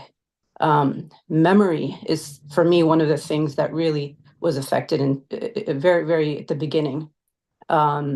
Difficult to remember, difficult to learn new things, having to repeat and repeat and repeat, having fight or flight, right? Many of us know what fight or flight feels like, and this constant state of panic, this constant recurring state of panic, that could be nightmares at night, that could be dissociation during the daytime, right? These are the trauma symptoms, acute trauma symptoms. For many people who already had struggles with trauma, they have relapsed, they have had retriggering of their trauma, right? Many people who have cardiovascular illness, pulmonary diseases, those who have immune conditions, immunologic conditions, inflammatory conditions, chronic pain, all of that has been worsened in this moment. So for those of us now in the flu season, if you get the flu or if you get COVID, many of us are having a harder go of it because our immune systems are suppressed due to the stress that we're experiencing, right? We know that stress depresses the immune response. And so what happens is we get sick longer, right? So you can even start to understand how genocide worsens the pandemic, right? Everything is connected. So all body systems are impacted. And I know that I didn't list out every single thing, but for those of us here who have had chronic migraines or have had nausea or have had other forms of neurocognitive or any other bodily symptom, understand that that is the expected physiologic response to what you are experiencing. That is the expected response. And for those of us who are feeling the intense moral injury, especially when we are working day in and day out in healthcare institutions and spaces of genocide denial, these are hostile spaces, hostile to humanity, hostile to our neurobiology. And there are studies for more than a generation now that describe the experiences, especially within the BIPOC community, of experiences of erasure within a healthcare setting or within a work setting, and the distress that puts on the body, and that actually has clinical manifestations. There's a morbidity associated with erasure. And so I think that I really want to reinforce and validate for those that are experiencing physical symptoms, emotional symptoms, psychological symptoms. If you are having intense moral distress, that shows that you have an intact moral compass. That shows that you are still insisting on connecting with your empathy, that you are refusing to disconnect. You're refusing to reinforce genocide by allowing yourself to step away from and cut off from others. And so I think hopefully this is a helpful framework so that you can understand why it makes sense that we feel the way we do. This is part of genocide sickness. Again, there'll be a lot more forthcoming on the topic, but that's why we say we are sick from genocide. We are literally physiologically becoming sick from genocide. We need to end it immediately. Genocide affects every human across the entire world. Thank you, Dr. Kadir. Thank you very much. Very powerful. And yes, we are all sick from genocide, physically, mentally, physiologically.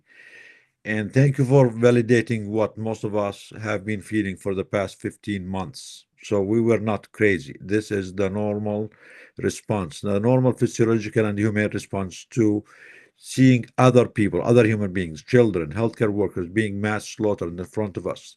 If you did not feel distressed by this, then you are the one who is sick. But our reaction, rising up, refusing this, trying to speak up, is the normal response. Our distress about it does actually mean that this is our body fighting back what is wrong, because as humans, as you said, we were made to belong and to care for each other.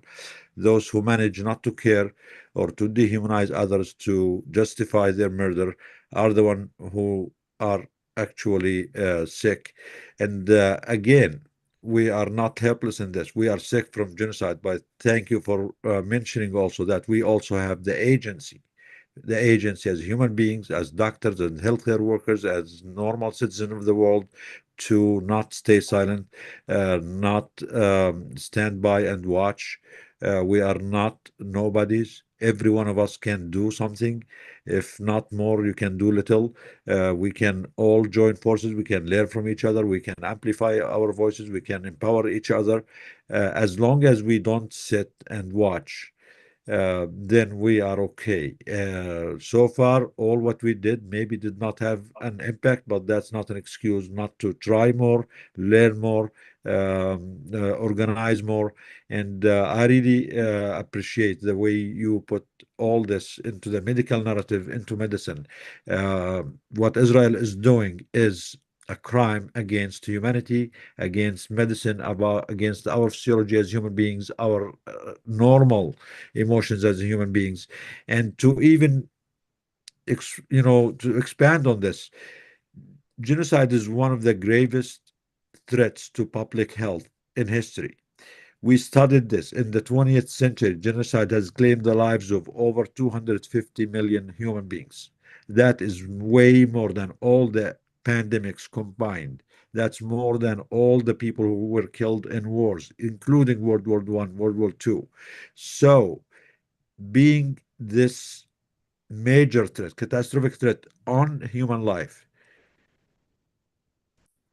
implores us as medical community to tackle this crime, this disorder to humanity as part of our job.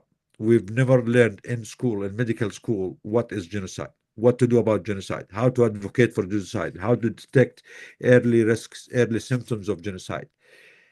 Knowing that it is one of the gravest public health threats for global humanity and not learn anything about it in school is really alarming. This means that the medicine, even they control the medicine, they control what we learn at school. They want us just to be at the service of the elites, the Western society, and ignore all the rest of the people in the world who have been witnessing these crimes, these war crimes, genocides over and over again, whether in Gaza, whether in Sudan, whether in Congo, whether in Rohingya, whether it's in India, everywhere. And it is our moral obligation, it is our commitment here as Doctors Against Genocide, as colleagues, healthcare workers for Palestine, that we need to introduce this into a decolonized medicine that cares about humanity everywhere equally. So thank you, Dr. Kadir. I know we need to move now to our next guest. Nidal, just before you move to the next speaker, I Yes, just go wanted to say one quick thing. So a lot of people are asking, what do we do about the symptoms that we have being sick from genocide? We have a frequently asked question document on our website. We have a tab that says sick from genocide. We have a description of the symptoms. We have a description of things that people can do and the resources. We are also building pop-up clinics to be able to address this. A lot of us who are medical doctors, psychiatrists, neurologists, internists are also able to counsel people and check with them, provide resources, provide medical help and medical support. This is a severe medical issue. And as Dr. Asfia said, this is a normal response to what is happening. So it is an adjustment disorder, but there are ways that we can help each other with this. And the treatment for being sick from genocide is truly to end the genocide and end the cause of it. And our activism and our collective organizing is the way for all of us to actually be hopeful about our future. Right now, none of us is hopeful. Our children are suffering. They're seeing children like them being obliterated into pieces. My own child is actually, she just shared with me something that she wrote, and it's heartbreaking. So we are responsible for the healing, and we will be able to, hopefully, to help each other. So reach out. Do not be shy about reaching out to any of us. Join us. We're building our website so that it can be a resource for all of us to seek help and to organize together. Nidal, please go ahead. Yeah, thank you, Karama, for emphasizing this. And as you mentioned, in medicine, we always highlight the fact that treating any disease is going at the root cause of the disease. The root cause, what's making us sick now, is genocide. So the best treatment for whatever distress we are going through is to take care and end this genocide. Organizing together, joining together is actually, first of all, is something that hopefully going to end this genocide and end the root cause of our distress, plus advocacy and trying everything we can to stop this genocide. In a way, it's healing. It's part of the healing to join together and work together to end this genocide. First of all, we're taking care of the root problem, plus the process itself, trying to do something about it, is therapeutic by itself. Thank you, everyone. Now I'm going to go to Mr. Josh Paul. Thank you, Mr. Josh Paul, for being with us. Josh Paul is the president and director of A New Policy, a nonprofit organization advocating for ethical foreign policy. He's a former director at the United States Department of State, where he resigned in protest over U.S. arms sales policies that contributed to human rights violations. His expertise in diplomacy and his moral stance on arms control make him a key voice in calling for accountability in the United States foreign policy. Mr. Paul, we're doctors, we're healthcare workers. We're trying to figure out ways how to help in this disaster. We are all literally sick from genocide. You have been there. We need to hear from you. What do you, first of all, what is your experience throughout all of this? What was your experience at the State Department? And what path forward do you recommend for us all, especially here in the healthcare community. And again, thank you for being here, and the mic is yours. Thank you, Dr. Jabour. What an honor it is to join Doctors Against Genocide for this webinar. And I'm learning so much. So thank you very much for putting this together. So what I thought I would do is just sort of outline where we are currently and where we're probably going in terms of US policy towards the genocide and US actions, and then a couple of thoughts for doctors. But I want to back up based on the question you just asked to give a sense of where I think people in government are. Right, because we've sort of been through a long journey in the last year and a half. I left government over this issue last October, October of 2023. And, you know, since then, there have been a dozen others who have publicly resigned from government because of the Biden administration's support to Israel's genocide in Gaza. There have been probably about 2 or 3 times that number who have resigned quietly. That's still quite a drop in the bucket. And I've been talking over the course of the last year with many people who are still in government, who are still working on these issues. And I can assure you that there are still many people who do care very deeply about this and who are trying to shift policies in the right direction, particularly when it comes to humanitarian assistance and areas where there is still a difference to be made. The problem I encountered, and those of us who resigned encountered, is that we all worked in spaces where there wasn't a difference to be made. For example, on arms transfers to Israel, on military support to Israel, and this sort of thing.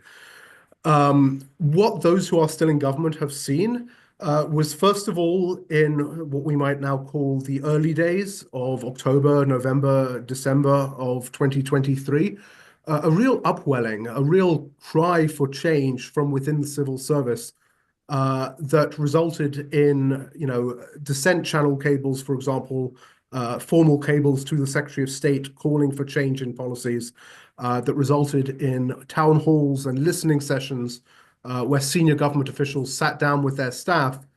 The problem was that none of these led to any actual changes in policies because this is a set of policies that are being driven from the top by the president, by the National Security Advisor, by the Secretary of State. And there really aren't levers.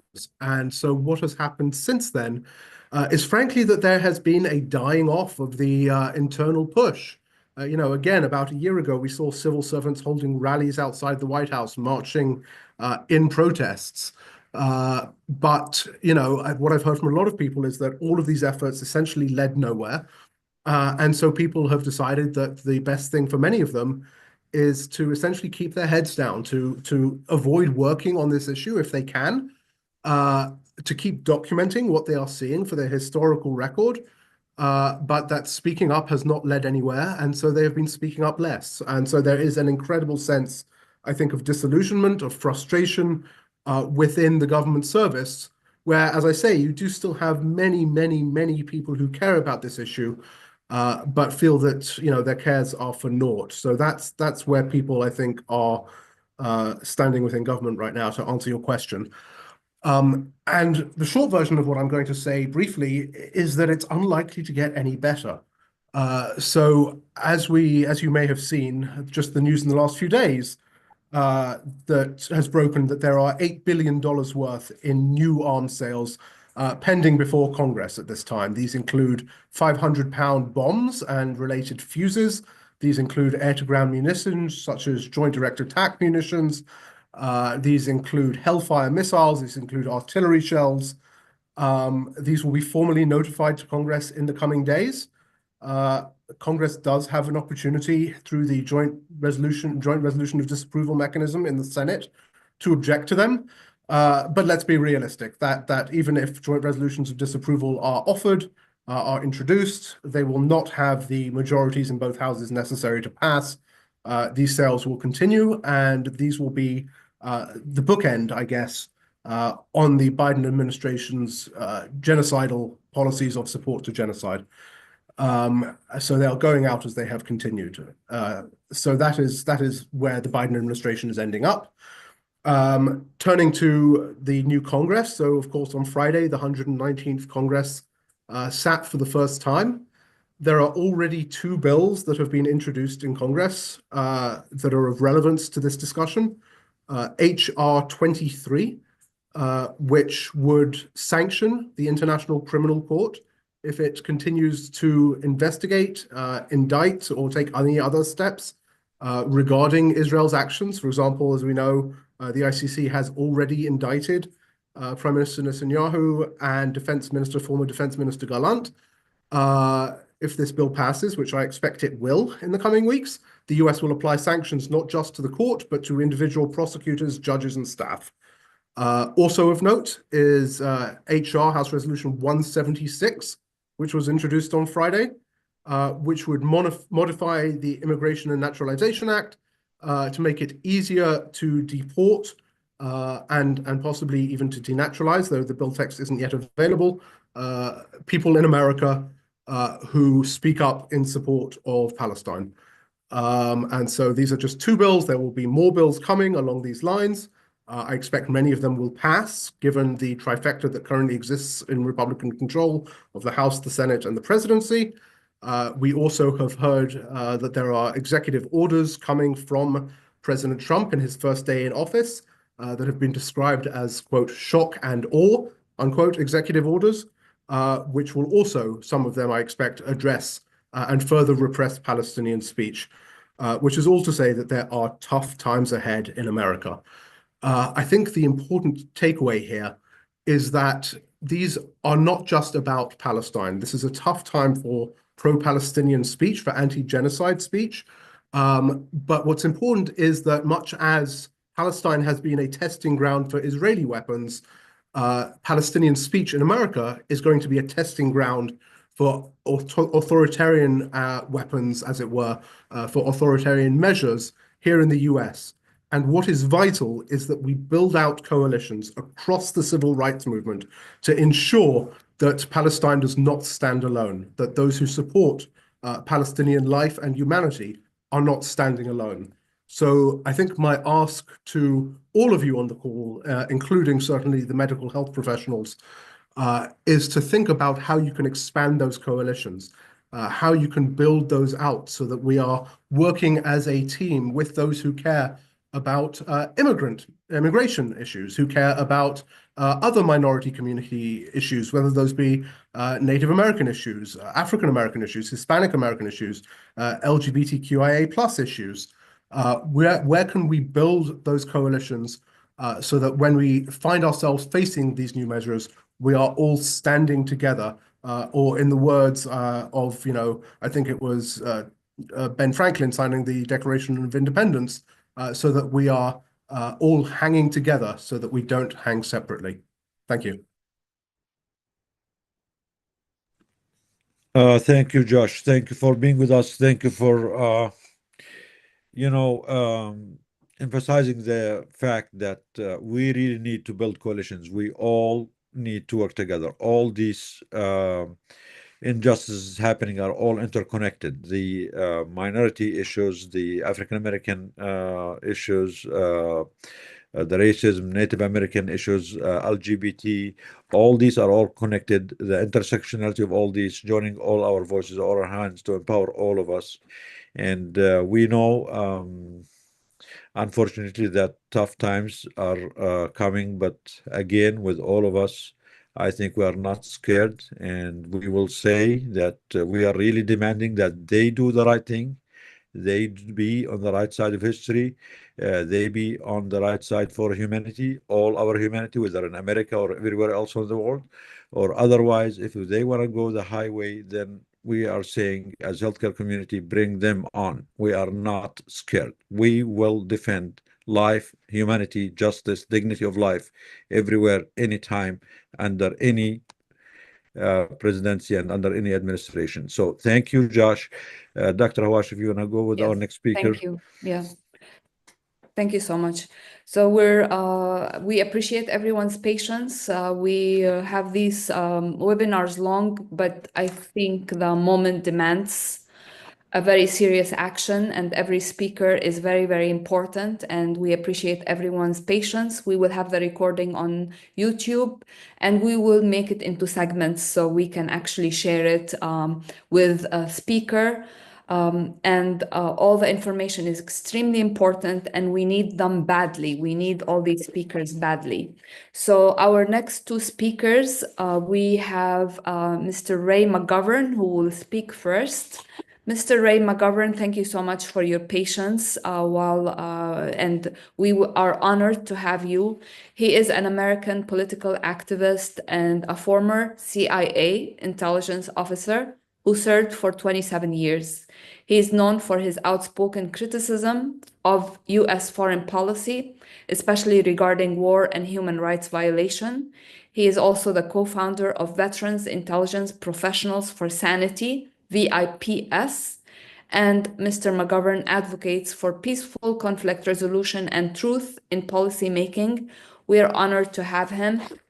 Right after, Mr. Jose Vega is going to speak for a few minutes as well. He was not on the schedule, but we are very happy to have him. He's a former congressional candidate who ran against Richie Torres. He's also an interventionist who has a dozen of viral videos confronting politicians and media figures. Again, we are doctors, so we are not used to talking to people like you. And we are learning together, but we feel the need to build coalitions, and we feel the need to learn from each other, because this fight is a serious fight and we need all hands on deck. So please go ahead, Mr. McGovern. Thank you. Thank you, Doctor. Can I be heard? You are heard loud and clear. Thank you. It is an honor to be included here and to be asked to speak.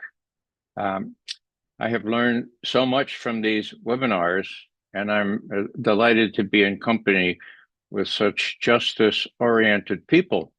I took some notes on the previous speakers, and I would like to explain first what encouraged me to wear this keffiyeh, which I got during my last trip to the West Bank and Jenin in particular. When Josie wore hers, Josie is an inspiration to me for her intervention and for her courage. And when she wore hers, I said, well, if Josie can wear her keffiyeh, so can I. Now, I have to tell you that I take great encouragement and a great witness from the previous speakers. I want to refer specifically to Dr. Rupa Maria, who explained how she had been suspended, how she had been repressed for the good work she's done in Gaza, okay? Now, I'd just like to say that from my own faith tradition, there is hope in all this. And a matter of fact, it is being prophetic to do these kinds of things. And one also knows about the Sermon on the Mount. I just want to quote just a little segment of it or two. Blessed are the poor. Blessed are those who mourn. Blessed are those who are merciful. And here's the one for us, I think. Blessed are you when people insult you and persecute you and eliminate you and marginalize you and tell all kinds of evil lies about you. Be blessed, for a great reward is kept for you. This is how they always treat people of justice. This is indeed how they treated the prophets who went before you. And I see a whole bunch of prophets, and I'm delighted to be in their company. And I've learned so much just from listening these past 2 hours and for the 3.5 hours from last week. So let me continue.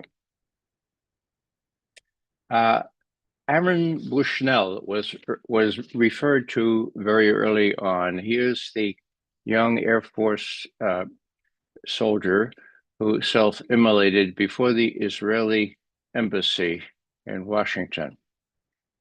Now, before he self-immolated, he said these words: "I will no longer be complicit in genocide. I'm about to engage in an extreme act of protest." And then, as he set himself afire, he shouted, "Free Palestine." Even more interesting was the email that he wrote just one day before, and it's a challenge to all of us, I believe. He said in this email on Facebook, "Many of us like to ask ourselves," now listen carefully, "many of us like to ask ourselves, what would I do if I were alive during slavery or the Jim Crow South or apartheid? What would I do if my country were committing genocide?" The answer is, you're doing it now. Right now. You are doing it, or you are doing nothing. Those are challenging words from Aaron, and I wanted to cite them right up front. I have just a few more remarks, and they pertain to a reminder that when my good friend Colonel Larry Wilkerson was on early on in this webinar, I was reminded that when Colonel Wilkerson was Chief of Staff to the Secretary of State, and Rachel Corrie was run over by an Israeli bulldozer whose driver was told, "Now back up to make sure you back over her and her back is broken," which he did, and which back was broken. Larry Wilkerson was the only person in the US government that gave some solace, that gave some help to Cindy and Craig Corrie, Rachel's parents. Rachel was 23. A voice is heard in Rafah. Is Rachel crying for her children because they are no more? The Bible says Ramah. We could equally say Rafah. Now, I met Cindy and Craig in 2005, so that's 20 years ago. Craig was wearing a green bracelet, little plastic thing, and I said, "Craig, what is that?" And he said, "Oh, well, it's."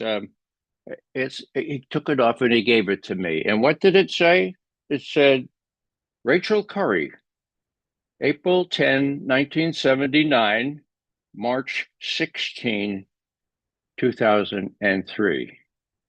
March 16, 2003, at the age of 23, she was killed by this Israeli bulldozer. Why did the Israelis think they could get away with it? Well, the war against Iraq, shock and awe, happened just 2-3 days later, and they knew that it would never even make the newspapers, and they knew that the U.S. government is so beholden to Israel that no matter the efforts, all the efforts of Colonel Wilkerson and others, that the Corries would not receive justice at the hands of the Israeli government. Now, I mention that only to indicate that when Craig Corrie gave me this, I said, he said, would you like it?" And I said, "Well, that would be an honor, but do you have others?" He said, "Yes, I have several others." Well, he gave me this 20 years ago. I wear it because I think I need this kind of witness to say, well, McGovern, if you're going to say this, or you're going to do this, or you're going to intervene in Congress, well, think of what Rachel Corrie was doing, defending a Palestinian family and home against demolishment on March 16, 2003. So for all the Rachel Corries, and there are many of them, my hat's off, and I thank them gracefully for their encouragement. Now, Rachel was 23. At my age, that's a child. But I want to talk about younger children in the time I have left.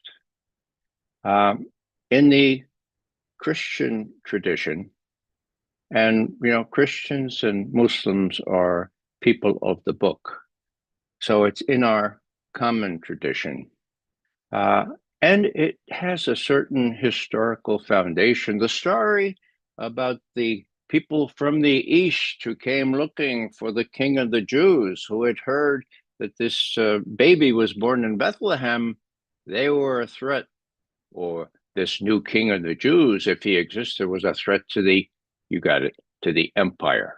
Okay. So King Herod, king of Judea, okay, he was a Jew himself, and he was working for the Russian. He was working for the Roman Empire. Okay, so he heard about this, and he said, "Oh my God, this is a threat to the empire. What do we do?" Well, he found out, well, when about this baby was supposed to have been born, and he said, "I know what I'll do. I'll kill all the young boy babies below the age of 2. That should do it. And then I can report back to the emperor in Rome and say, all right, no problem. He's not a threat to me. He's not a threat to you. He's dead. I killed all the babies under 2. Now, as I say, King Herod was known for doing precisely this kind of thing. And the Israeli, or not the Israeli, but the Josephus, the early historian, okay, records many acts of this kind that Herod was responsible for. So why do I mention all this? Well, I think it's obvious. Don't we care about the children? What kind of people have we become? People say 2 million plus Palestinians in Gaza, more than half of them children. Will we kill all the children, including the girl children now? I mean, will be worse than Herod? Well, I leave it to you to decipher what your answer to that is. But I want to quote from a poem. I will quote a poem. It's very brief. It was written by an English poet. And he talks about the children. And I want to read it to you very, very briefly, and we will end with that. It's called Don't Mention the Children. It's by, I don't have his name right now, but that's the title. Don't Mention the Children. Here it is. Don't mention the children.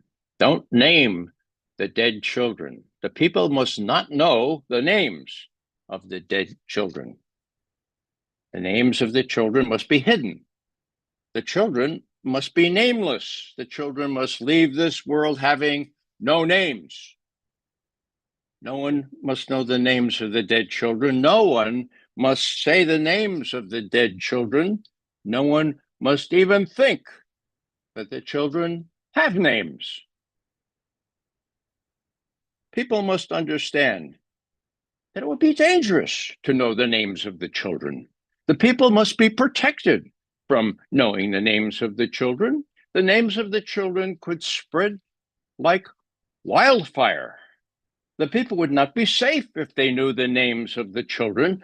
Don't name the dead children.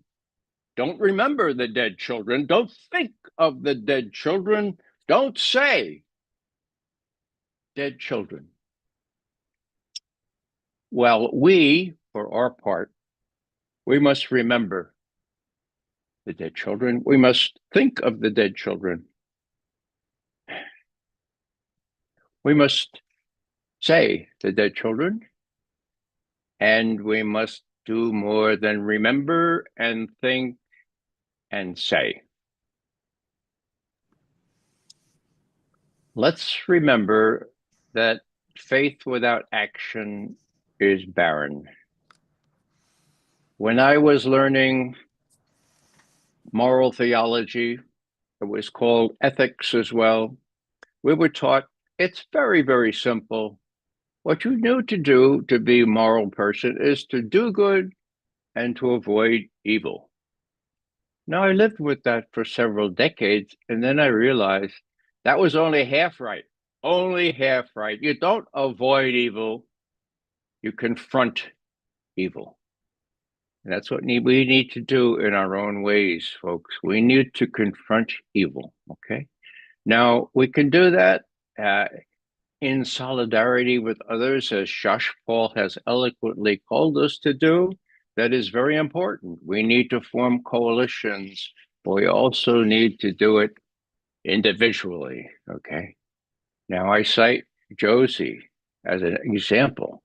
In full Army officer uniform, appearing before the Veteran Affairs Committee and saying, "End the genocide in Gaza," for as loud as she could, for as long as they could figure out a way to easily oust this person in uniform who cared about the children of Gaza, who cared about Gaza, and who cared about Aaron. Okay, she was the first person on the scene to have a little marking the passing of Aaron Bushnell in Washington before the Israeli embassy. So there's Josie, and here's Rachel, and we have lots of prophets to follow, but many of them went out and did it by themselves with support of a community. Josie, like Larry Wilkerson, is part of Veterans for Peace, which I am also part of, okay? So we could do it with the support of a community, but we cannot wait. When we see an opportunity, we must bear witness.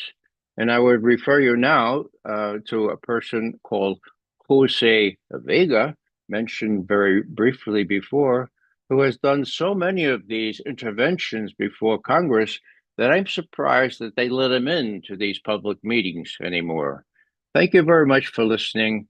I wish you all the best. I am in awe of the courage and the incredible competence exhibited by Doctors Against Genocide. Thanks again.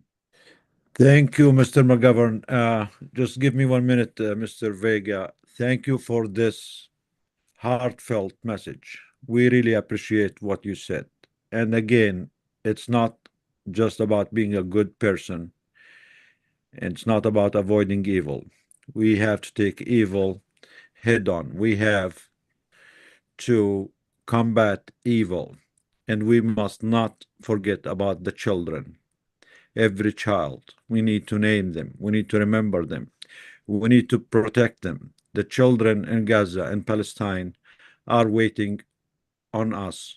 They are waiting for our action, not just prayers. The children need us. The children of the world who have been failed by the governments and institutions of the world need all of us. And thank you for bringing Mr. Aaron Bushnell, our hero. Doctors Against Genocide do not forget about the prophets for humanity, the people who sacrificed all they have to advocate for justice, for humanity. We actually made a statue for Aaron Bushnell. This is a statue done by Doctors Against Genocide. Actually, it's in front of my office here in Dearborn, Michigan. Please, if anyone visits Michigan, let me know. I will have you come and visit. This is the picture of Aaron Bushnell setting himself on fire. And we will never forget Aaron. We will never forget anyone who stood on the right side of history. We will never forget anyone who stood on our side as Palestinian people and the side of justice and humanity. Under Aaron, there is also the South African legal team who filed the case of genocide against Israel. And again, as they always say, we will not forget those who stood on our side. And we will not forget the silence of the others who chose to turn the blind eye. Thank you, Mr. McGovern. And Mr. Vega, please go ahead. The mic is yours. Okay. All right. So I take it I can be heard okay, yeah? Yes. Yeah. So thank you, Ray. Thank you, all the doctors who have given their presentations. I wanted to, first of all, thank all of you for your courage, and thank you for allowing me to be on this platform and address all of you. I promise I won't take up too much of your time. All of these other excellent speakers have already said more than I think I could contribute, but there is one point that I want to make to the people who are listening right now. I am not a doctor. I'm not an intelligence professional. I'm not a retired military official.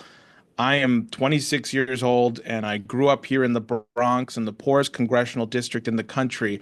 And like many people watching, you're probably asking yourself, well, what is it that I can do? Well, I was referred to as an interventionist in the beginning. And some people may not know what that means. An intervention is an action that can change the consciousness of thousands of people immediately. And what do I mean by that? I'm known, you may not know me personally, you may not know my name, but you may have seen my videos that have gone viral where somebody in the crowd stands up and starts to denounce the person speaking. 10 days after October 7th, I was at Temple Emmanuel, a very large synagogue here in New York City, where Rachel Maddow, a very notorious journalist and host, was speaking. So this was just days after October 7th had happened. And myself and my friend Russell Dabilar went to this event, and I stood up and I interrupted her and I said, there's a genocide happening in Gaza and you're going to get it wrong. There's ethnic cleansing happening in Gaza. And the people should not be silent about this. And then I was dragged out. I was forced to the ground and they had to wheelbarrow me out. The effect of this and being caught on video was that it was seen over millions and millions of times. It was reposted by so many pages on social media. People were happy that this had happened, and thus we saw a year's worth of other people doing it as well. You know, again, just me with a conscience deciding I need to stand up and say something. And so then after that, I decided to run for Congress against Richie Torres. Richie Torres is AIPAC's darling. This man has taken so much money from the Israel lobby that he does not represent his district here. And I wanted to emphasize that this is the poorest congressional district in the country, because it is. I don't think a lot of people understand what that means, that the South Bronx is the worst part of the entire United States. And the congressman of this area cares more about Israel and not being an apologist, but an enthusiast for the genocide that's happening in Gaza right now. And I said, look, I need to run against him so that the people of the Bronx have an alternative to supporting genocide. And because we were in the position that we were in of being a congressional candidate and being a somebody who had this platform now, we were able to recruit a lot of our influencer friends like Jimmy Dore, who has a very big platform, who came and did a fundraiser for us here in the South Bronx in Hunts Point. We were the first to bring this famous comedian to the Bronx, a place that has been forgotten about and discarded about. And during the campaign, we had a saying about the Bronx, which is not coming to my mind, but people were able to get that it is a shared struggle between the Bronx and Gaza. And then on October 26th, just a few months ago, we were able to get a very big event here in Manhattan with the help of Diane Sayre, who was also running for U.S. Senate at the time.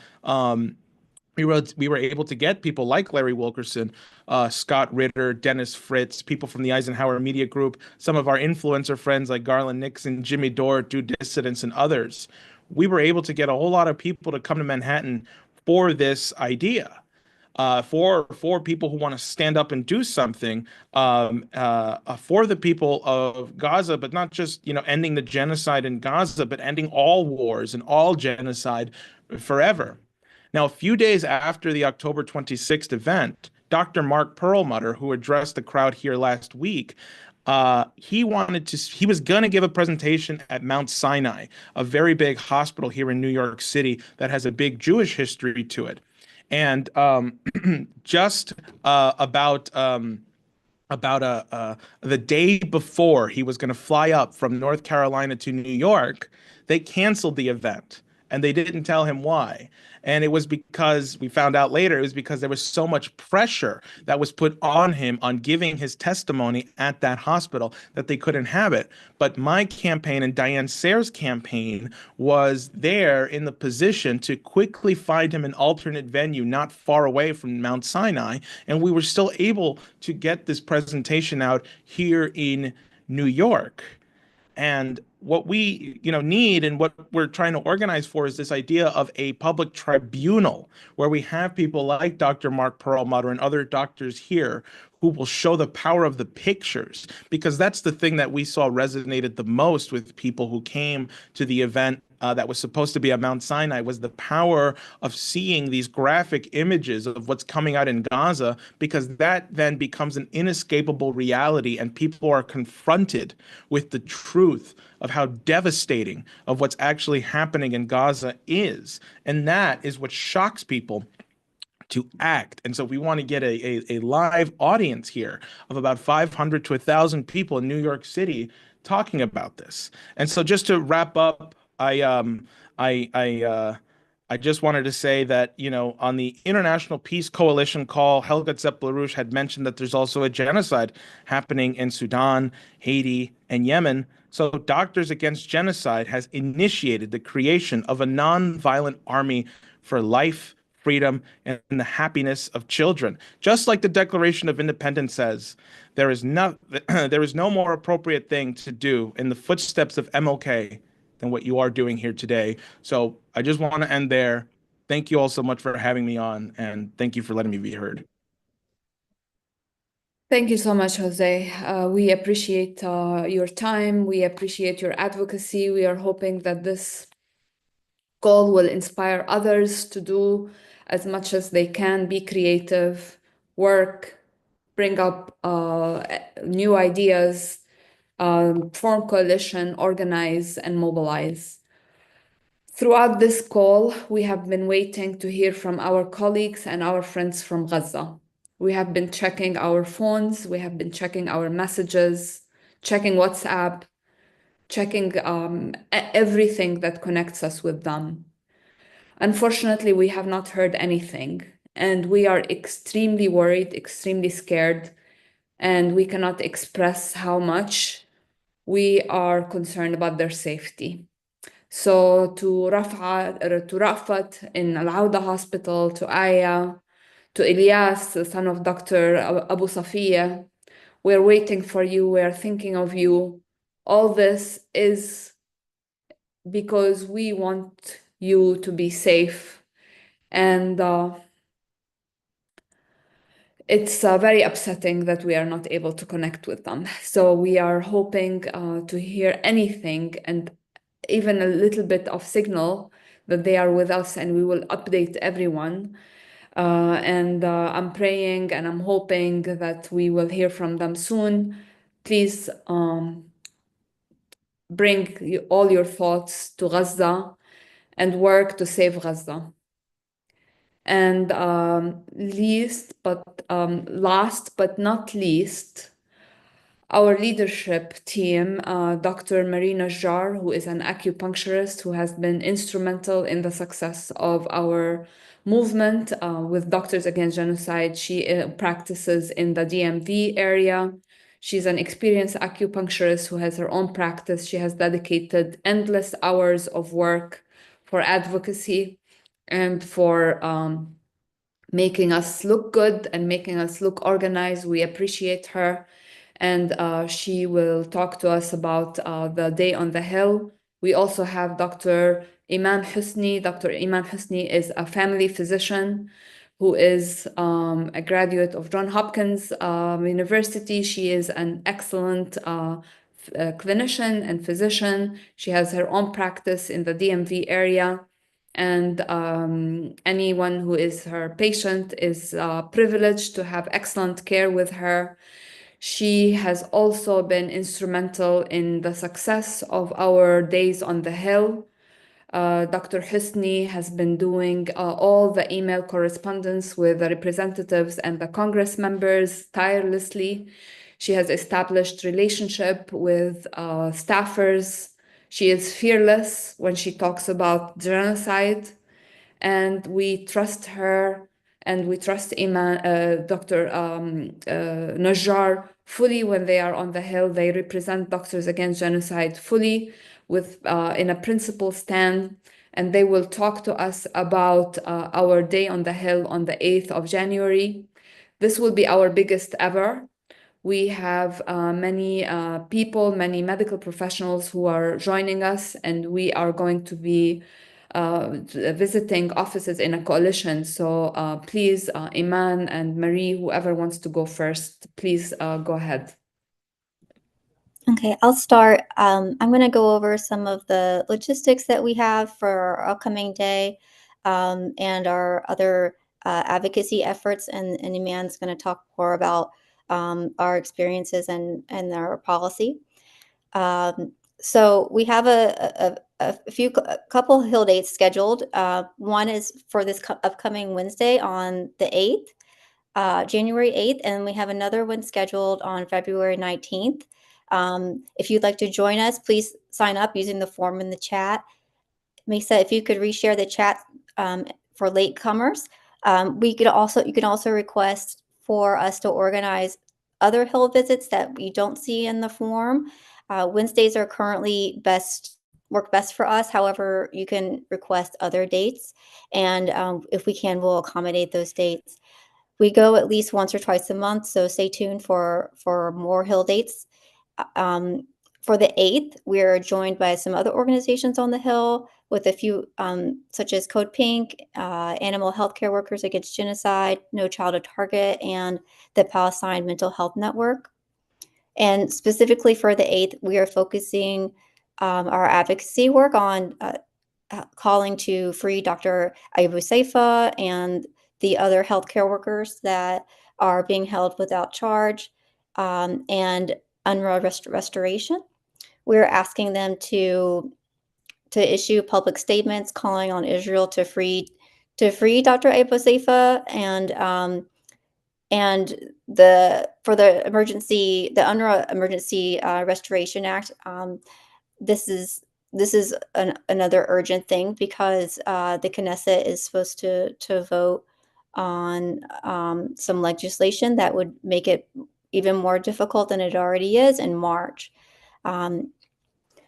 And it was also mentioned earlier in the webinar that some people are experiencing backlash for speaking out against the genocides. We are also collecting data to use on the Hill about healthcare workers experiencing backlash. And if you're experiencing backlash, workplace harassment, or termination for speaking out against genocide in Palestine and advocating for Palestinian human rights, please fill out the form that Mesa shared in the chat, so we can use some of this information on the Hill. It's also really helpful for us on the Hill if you join us, if you formally join us using the form. Then we can say when we go on the Hill, we have X number of people from your state. So that's very helpful to us when we're on the Hill.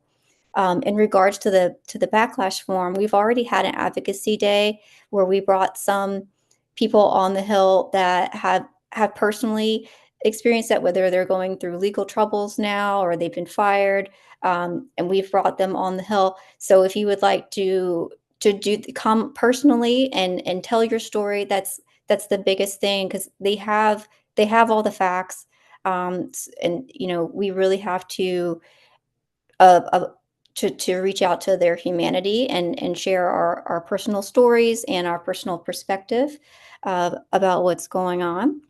And if you'd like to come with us on Wednesdays, again, please fill out the form so we can get you all situated, and you can join our chats. And we also have in the chat an automated letter that is sent to representatives of the House and Senate. So if you fill that out, regardless if you're in the United States, and then it also goes to the president. So please send that now so we can fill up their inboxes. And I think there's also a way in the form that will do a phone call as well. And as Josh Paul mentioned earlier, things are getting worse. So we really need to have some more mass actions. And we're really hoping to have hundreds of people on the Hill in our white coats And so we're very visible, and everyone's going to know that healthcare workers are on the Hill advocating for Palestinian human rights and to end the genocide. Thank you. I just wanted to mention also that I know it seems really overwhelming, and that maybe going to the Hill that is not resulting in anything. But we play an important role, as you guys have been hearing constantly through the webinar. As physicians, people respect us, and they trust us, and so we play a really important role, and we're also offering information from the ground, from our colleagues, that these offices aren't necessarily getting. I attend a weekly ceasefire call, where we're getting updates from the ground. So it's really important that we're sharing that. And you would be surprised. There's actually lots of people in the office that are actual allies. So whether they're congressperson is voting the way that we would like them to, we have noticed that there's quite a number of those folks that are our allies, and we're also educating them, and we're changing minds. We have been to over 50 offices in the last year. Some of them we've been to more than once, and we're creating relationships with them, and we just feel like they just have to keep hearing it, because eventually they're going to have to kind of decide morally, which side they're going to take. And so if we're silent about this, then they can just forget, right? They can just put it aside.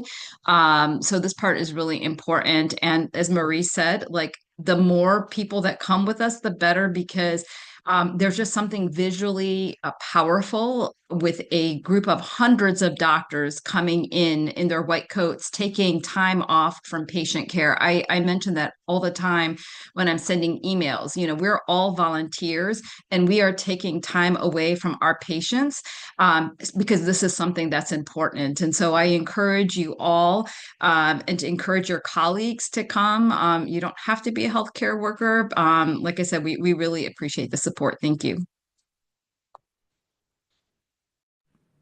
Thank you, Dr. Hosni and Dr. Najjar, for your great efforts, for your consistent and persistent presence on the Hill, for your great advocacy, for educating us about how we can be more impactful there. And again, I'm going to emphasize your call. Please join us. If you are a healthcare worker anywhere in the United States, join us in these meetings that Dr. Najjar and Dr.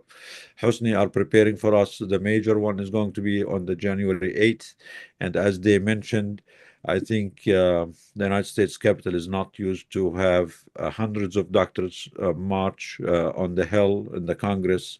This is a very powerful visual, and it is something at least should make them feel embarrassed and ashamed of being complicit and actual perpetrators of this genocide and the mass slaughter of children.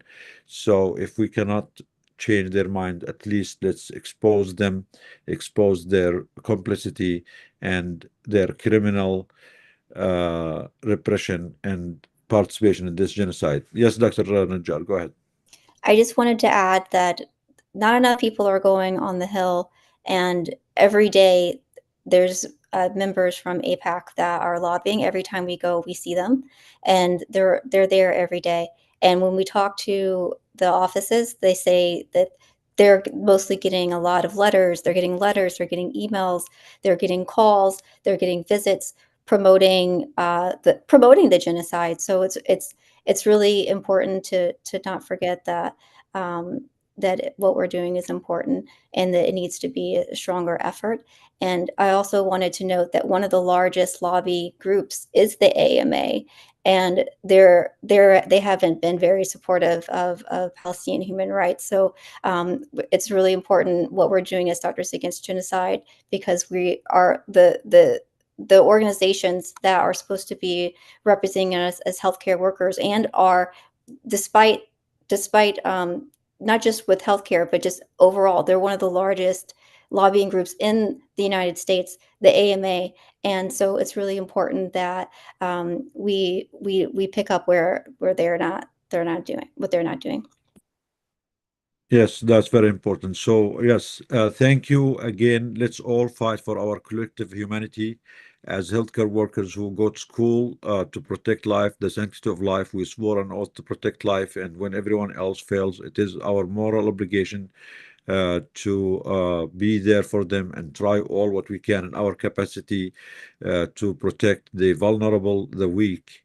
And as Mr. McGovern said, this might have some risk, but again, there is nothing worth in this life that comes with no risks. And we want the healthcare workers and all people of conscience to be the prophets of the moment and the future.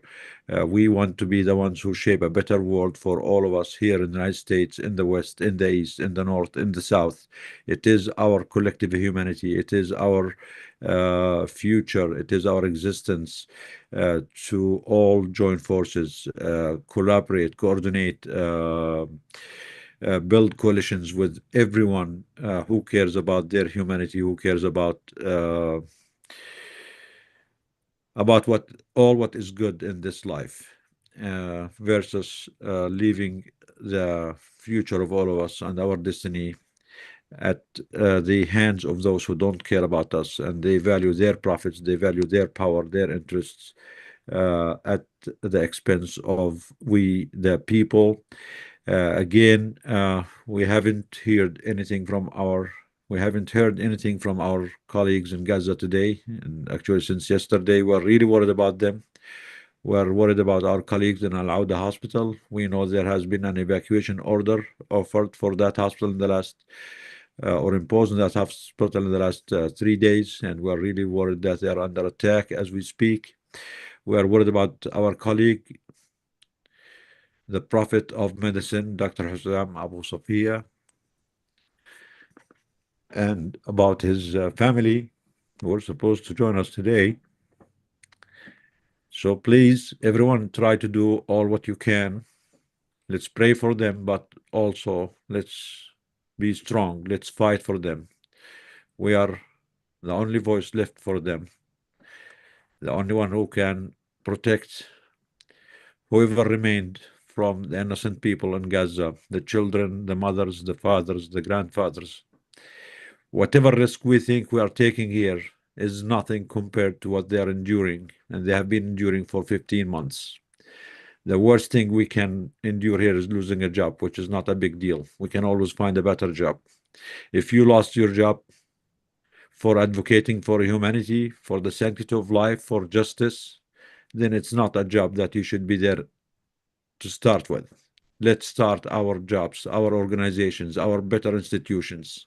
These institutions that are complicit, that enabled, that manufactured the genocide are not institutions that are worth our respect or our contribution or participation. Let's build our own institutions as people. The power is always with the people. For the new administration, we're telling them we're not necessarily against you. You do still have the opportunity to do the right thing.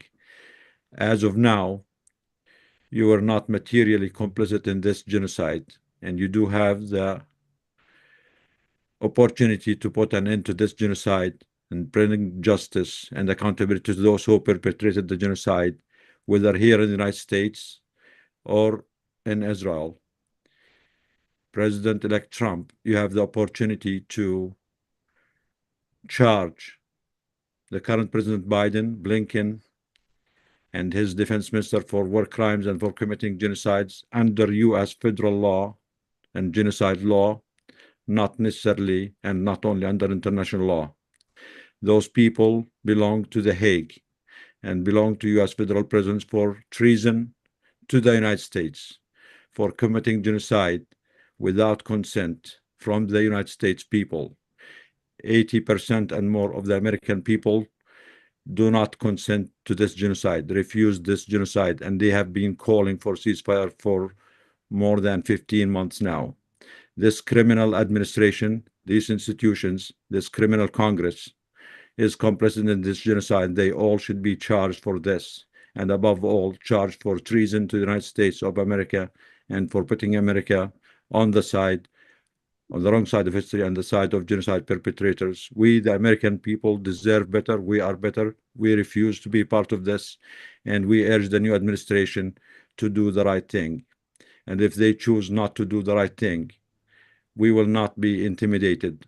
We are fearless when it comes to justice and to humanity, and we will not back down. We will continue to defend life every time, every day, every minute, against anyone, against any administration. Thank you all for being the voice of our shared humanity. We have questions now. Yeah, we have a few people who have their hands raised from the beginning of the webinar.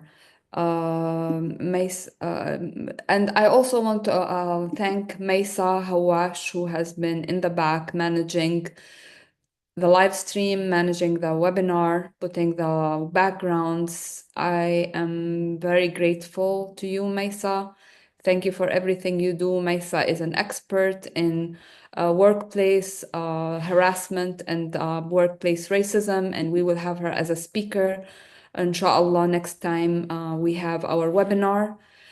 We have a few questions. Mesa, can you bring people to the screen when they have a question? We have M. Germanus, probably Marie Germanus, if I guess, and I would invite her to speak, or him. I'm not sure. Mary Germanus, maybe. I allowed all people with raised hands to speak, so maybe M. Germanus can start, if still there. Okay, what about Phoebe or Joe? Joe is here. I'm willing to talk if you have a minute. Yes, Great. thank you, Joe. I know you had a message about your I don't coming. know if you can add video also. But yeah, I'm speaking from Houston, Texas. Houston is the home of the largest medical complex in the world, Texas Medical Center, 20 hospitals. And you're breaking. We cannot hear you. I think we lost him. Yeah, sorry. Anyway, Mr. Jennings, they are holding a protest in front of the Houston hospital complex next week. It's supposed to be on Wednesday, but I think there is a winter advisory and it's going to be very cold that day. So his call is for people who were planning to be part of that protest is to do it on Tuesday, a day before. And he wanted us to send this notification online for those. I think I'm back. Oh, you're back? Go ahead. Yeah, hi. Go ahead. Thank you very much. Yes, indeed. It's been 70, 80 degrees here in Texas, and it's going to plunge down into the 30s. And that's a big deal. So we're going to try this on Wednesday. There I am. Okay. So yes, anyone who has contacts in Texas or in Houston anyway, and I know there's a very significant Palestinian cadre among the workforce of Texas Medical Center. We're going to gather at 3 o'clock on Tuesday. There's a kind of a grassy hill just across from Children's Hospital. There's a metro rail. We will be leafleting. We'll have amplified sound. We will be seen by traffic coming and going. So yeah, please, in this short time that we have, invite them all to join us. It's on the northwest corner of Fannin and Holcomb. Holcomb Boulevard is the big drag through the Texas Medical Center going east and west. But I will also say that TMC is in the heart of the congressional district of Al Green, who is my congressman. I will tell you a personal experience that my wife Betty and I were at a town meeting with Al Green that just coincidentally happened on October 7th of 2023 on a totally different topic. And so it was the morning of the Hamas incursion. And the congressman had been up since 4 in the morning getting briefings on this, and someone brought up at the meeting, well, you know, what's been going on in Gaza is like apartheid. And the congressman said, well, I have to respectfully disagree, and went on. But then I got up and not knowing totally what the situation there was, I said, well, blessed are the peacemakers, and we briefed him. Subsequently, Al Green went to Gaza, saw the situation on the ground, was absolutely horrified by it. He went back to the U.S. Congress with photos of what he had seen, condemning the genocide, speaking mostly to an empty floor. But nonetheless, we can point to that we did move at least one member of Congress, and we will be asking him, his office, to either be represented personally or to make a statement, to our rally, and we'll see what we can have.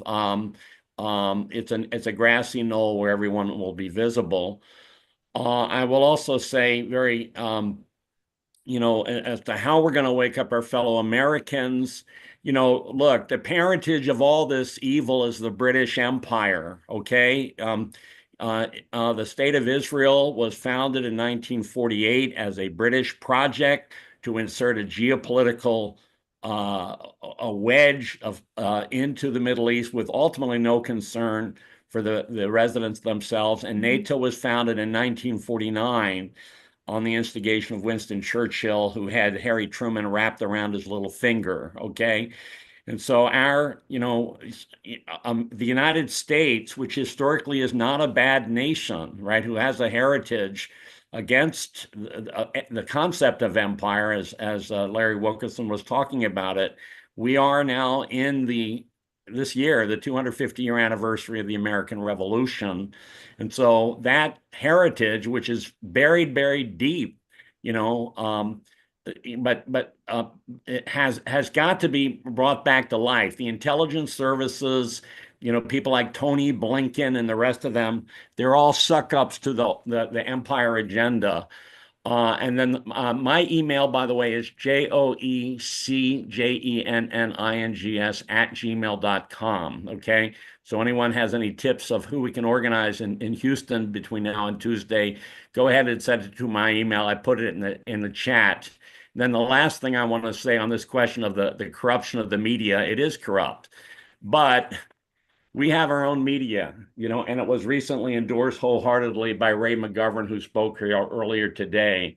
And I would encourage everyone to go to EIR.news. It's been in continuous existence for over 50 years. Its founder, Lyndon LaRouche, was sent to federal prison for challenging the establishment. And part of that trip to prison was a slanderous attacks by the Anti-Defamation League as anti-Semitic and everything else. And I'm talking, over 40 years ago now, so we've been in this battle for a long time. So do not despair. It's the year of the Jubilee, where we forgive our debts and forgive our neighbors and end slavery. So let's move forward with that kind of courage. But once again, Tuesday, the corner of Holcomb Boulevard and Fannin Street, across from Children's Hospital, from 3 until 5 p.m. Anybody in Texas or in Southeast Texas, send them over there so their voice can be heard, and we might have a surprise participation by our Congressman, Al Green, whose district includes the TMC. That's it. Thank you very much. Thank you, so Mr. Jennings. If there is a flyer that you would like us to share about this in social media, please send it to us, and we can promote this on our social media. Yeah, I want to prepare something very short, and I'm thinking of quoting the lady that just addressed the United Nations Security Council on this, on how healthcare workers, if you wear the scrubbies, you have a target on your back, right? I mean, how healthcare workers are being specifically targeted. This is criminal. And so the people at TMC, and there's 15,000 of them, that may not be at heart sympathetic to Palestine, but they do have the sanctity and the appreciation for life, they should take this very personally. And yes, I will. Should I send it to you directly, Dr. Karami, or just post it? To the info at doctorsagainstgenocide.org, whatever you have, and we will post it. Okay. Once again, start checking out EIR.news. Thank you. And Thanks also Peace Through Development. Thank you. Yes, that's perfect. Thanks a lot. Lara, thank you so much. Lara has to go. She's been very patient with us. M. Germanus, would you like to speak? Okay. Phoebe? Hello there. Yeah, Can you hear me? we can hear you. My screen went black, except for the white name Joe Jennings in the middle. Yeah, it's okay. If you start your video, I can add you to the spotlight. If you start your video, I can't see you. And if you can limit your question to 1 minute or 2 minutes, that will be great because we have a few more questions to go through. I'm sorry, can you see me? No, you have to share your video. You have to start your video. It's not there. That's okay. Forget it. I'm just frightened to speak because I've been being threatened and under surveillance since the 90s when I spoke up on behalf of Salvadorans and the US-backed war in El Salvador. But I just wanted to thank all of you so much. And I was especially interested as someone recovering from trauma myself, having grown up in a military family, which has certain kind of dysfunction in the United States, sometimes for some people, that it was just amazing to listen to Dr. Cater. I hope I said her name right. And I'm wondering if the Doctors Against Genocide are thinking about or would be interested in considering the way the sickness of all human beings, to some extent, I think is what Dr. Cater was saying, as a consequence of genocide, how that sickness from genocide might affect our capacity to see each other, to see legislators. I do a lot of talking to legislators, to see the precious worth of every single human life, especially those who are doing things that might be abhorrent to us. And there's a doctor at Harvard you may have heard of, named a psychiatrist and psychologist named Dr. Richard Schwartz, who's really wonderful about helping us to do certain brilliant practices that he invented. It's called internal family systems, in order to see people whose actions may abhor us as precious human beings. And he does workshops on it, and he helps activists. He helps people who do really bad things to look at the parts inside them that they feel compel them to do really bad things, and talk to those parts and free them. And then they ask the parts what they'd rather, and it's always something good in life. So I'm just longing for more work on what causes genocide and what happens to all of us psychologically when it happens, and how it can contribute, although we don't want it to contribute, to further polarization that makes it hard to talk to each other and do anything about it. Even good activists, if we're not careful, we other people whose actions we abhor. Thank you. Thank you. Dr. Kadir, do you want to respond to Phoebe question, please? Oh, certainly. Thank you so much, Phoebe, for your bravery and for your comment. Absolutely, 100% echo. There's a lot more work that needs to be done to develop the understanding of trauma within the context of genocide as it affects everyone, and to further elucidate the psychopathology that it forces upon people, and also to better understand the process by which it's enacted, which requires, first and foremost, a break within an individual person themselves in order to then evolve to enact genocide. So thank you for your comments. The internal family systems is something that I'm learning more about. And so thank you for the reference. And I'll put my email in the chat. Feel free to reach out to me. I'd love to continue the conversation. Oh, thank you so much. Thank you. Mr. Germanos or Mrs. Germanos, are you still there? Do you still have any questions? I think we can move to Next Diane. question. Yeah, I think Marcy Winogard has been is next. Marcy? Hi, yes. Can you hear me? Yes. Okay, I first of all just, I really want to thank you all from the bottom of my heart. Yeah, really. And I wanted to say that at Code Pink, I organized with Code Pink, and Medea Benjamin, our co-founder, is on the Hill every day. And you probably have met up with her, I don't know, but we've been talking about at Code Pink about asking our chapters, because we do have chapters, to be in front of hospitals, asking healthcare workers to speak out.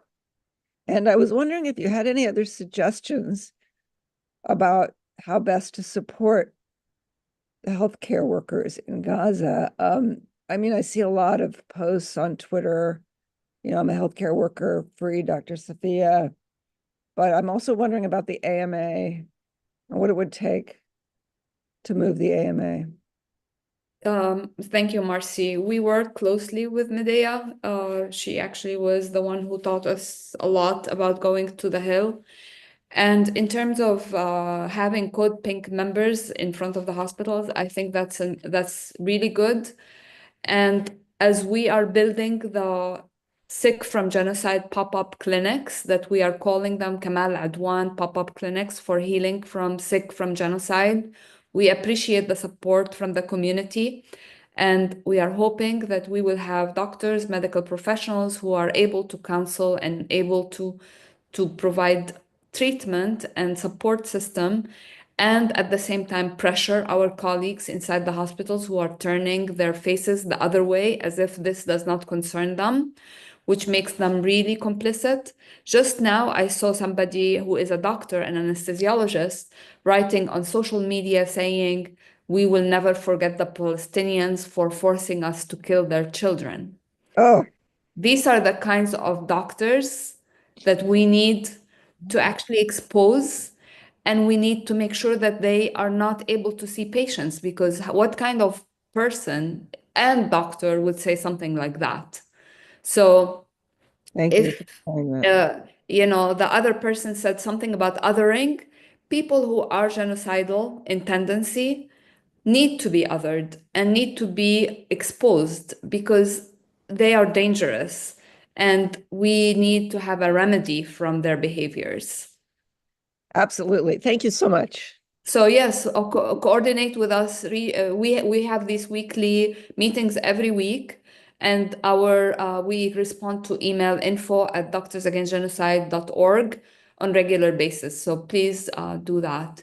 Wonderful. And we have Sarah Hussein Bazar next. Salam, everyone. Thank you for what you're doing.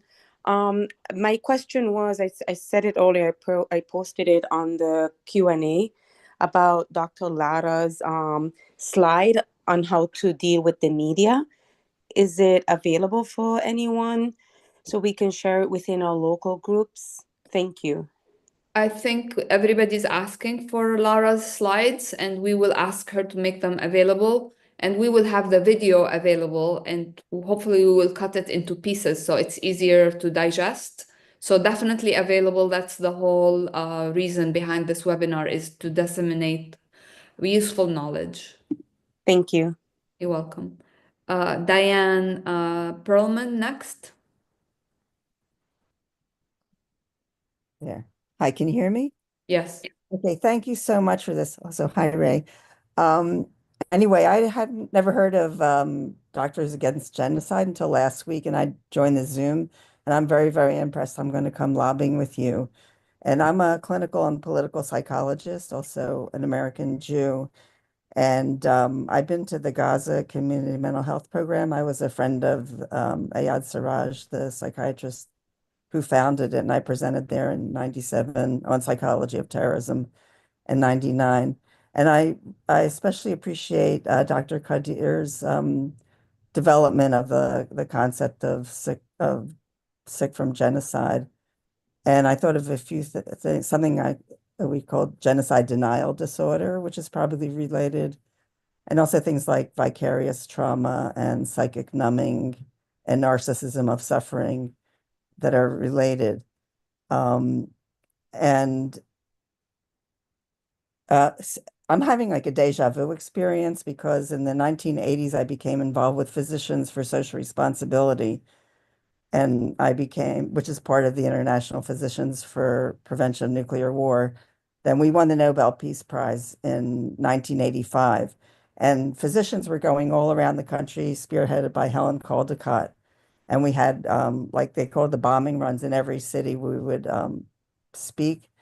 And there's tremendous potential for huge power and really to be a game changer and to do a lot to raise consciousness because physicians are very disarming and people have these archetypal associations from childhood. And like with the nukes, they weren't hippies they can dismiss all the hippies and everyone else, but they could not dismiss the physicians. And also in Philadelphia, we had there was Physicians for Social Responsibility. We had psychologists for social responsibility, educators for social responsibility, business leaders, business executives for nuclear arms control, lawyers. We had PRONAC, like professionals. So I can imagine really developing a huge presence on the Hill, including like Jewish doctors against genocide. And also, I don't like this, but I feel like I have to show up as a Jew now, which I hadn't before. But I think that that's important. But there's tremendous power in physicians movement. And I think everything I'm hearing, everyone is brilliant. And really, anyway, I'm really honored and delighted to be connected with you and hope to meet some of you on Wednesday. Oh, and I have a friend here visiting me. He has a brief thing to say. This is Gary Crane. Hi, I'll be really quick. I'm a nonviolent resistance scientist and a PhD psychologist. Can you hear me okay? Yes, we do. Okay, and I just want to say that for several years I've been developing very simple technology that can double, triple, quadruple the rates of recruiting people willing to risk arrest, that can actually catalyze moral courage at scale. And if you go to AGR, it stands for Adopt a Genocide Resistor. The whole link is bit.ly/AGR, all capitals, 1P for the P is a small letter for one pager. You'll see a proposal that actually could have stopped the genocide last spring. It was submitted in December, January to JVP and not in our name and many Palestinian organizations. It could get, and if it's not too late, it could get, and I would raise $12 million with the help of a couple other, I'm a fundraiser too, 100,000 people, 10,000 people a day, shutting down Congress long enough to stop military aid to Israel. So if it's not too late for that, I hope people will check it out. Again, it's bit.ly/capital A, capital G, capital R for Adopt a Genocide Resistor, one small P for one pager. Thank you, Dan, and thank you, Gary. You said Gary? Yeah, Gary. Gary, yes. I was arrested in Israel myself in 2006, just after the Jenin massacre. I went with JVP and other anti-Zionist Jews trying to be human shields to stop that massacre. And so I have long experience standing up against the Nazis that so many Israelis have turned into. Yeah, thank you, Gary and Dan. Hopefully, we're going to see you in person on Wednesday in DC. And yes, we really welcome both of you to join our team that's developing this concept of sickness from genocide, the impact of genocide on all of us, on our physiology, on our bodies, on our emotions. And thank you, Diane, for being a proud Jew. I think the genocide that Israel is committing now is the worst thing that has happened to the Jewish people, although they are portraying that they're doing it, for the sake of the Jewish people. But committing genocides, war crimes in the name of the Jewish people is actually doing the most disservice to the Jewish people or any people. So thank you for being with us. And this is a space for humanity, for all people, regardless of religion, regardless of race, regardless of nationality. We need to own it, all of us as people of the world, to unite together to protect all of us, regardless of whoever we are, and to respect the dignity and the sanctity of our lives as equals and as defenders of the truth, of justice everywhere. Any other questions, Karama? I don't see the other questions. I haven't looked. Hold on one second. Look, there's Nabil raised his hand. Nabil and Are you Ashraf able- Abu Loz. Abu Lez. Or Ashraf? Okay. Yes, my name is Ashraf Abulaiz. I'm a retired anesthesiologist, and I have been introduced to Doctors Against Genocide by my son, who is a third-year medical student. I really appreciate all what you guys are doing. And one of the aspects that I'm not sure if you guys have any connections with PAMA, the Palestinian American Medical Association, but part of their mission is to teach medical students in Gaza. And I'm part of the group teaching the first-year medical students. The subject is physiology. But if you or any of the physicians that can hear me are willing to participate, especially those who can, the teaching is in English and the textbooks are in English, but because the students, they don't have good command in English, they would like to get someone who can translate the English to Arabic as well so that they can understand. I think this is a very noble mission to help those young medical students who are still willing to learn and help their people over there, despite all what is going on and the genocide around them. I'm sure a lot of them have lost family members or are living in tents, but they are very persistent in learning and willing to help their community over there. And I think that would be great if any of you can help with that. The website for the PAMA, the Palestinian American Medical Association, is www.pamausa.org. Thank Thank you so you. much. And again, thank you very much for everything that you're doing. Thank you, Ashraf, so much. Yes, we are in contact with PAMA. We are both actually Palestinian, the co-founder of Doctors Against Genocide. Myself and Dr. Jbour, we finished high school in Palestine, and we are in contact with our colleagues with PAMA, and we actually have been raising funds for scholarships for medical students who have been able to leave Gaza, and we've been helping them with their expenses. And regarding volunteering for a Palm Med Academy or for any other education group, yes, we are happy to share the link and we are happy to participate. We are more focused on the advocacy piece, which is ending the genocide by speaking up and mobilizing the medical community. But a big part of our mission is also the support of the community that is suffering from genocide by providing medical aid, which is something that we are doing, and providing opportunities for the students, especially the medical students. Although we are very, very focused on Gaza, next week we are actually going to have young students from the Rohingya to tell us about the genocide that is happening in their community. We are committed to opposing genocide wherever it is, and we appreciate all the help that we can get from all of you. Thank you so much, Doctor. I think next is Nabil. Yeah, hi guys. First of all, thank you so much for what you guys doing. I'm really, really, really proud of you, and I'm just immensely proud of you guys can hear me, right? We can hear you. I'm just really proud of the lineup you guys have. It's very, very impressive. I have just a couple of questions and a recommendation maybe. So first of all, if you can post all the links, because I was in the car, and then I joined on my computer, so I don't have the links that I think Marie Najjar was mentioning. So if you can post, great. Another thing would be helpful if we have the name and the titles of people who and the Okay. gentleman that was there, I think Gary said about the AGR. The name was too long. I mean, you couldn't keep up trying to write it down. Gary, he said the name was too long, AGR. Yeah, so if you guys can list that. And the last but not least, going to DC. Like I cannot go on the 8th because I'm going on the 17th, but I'd like to go in February.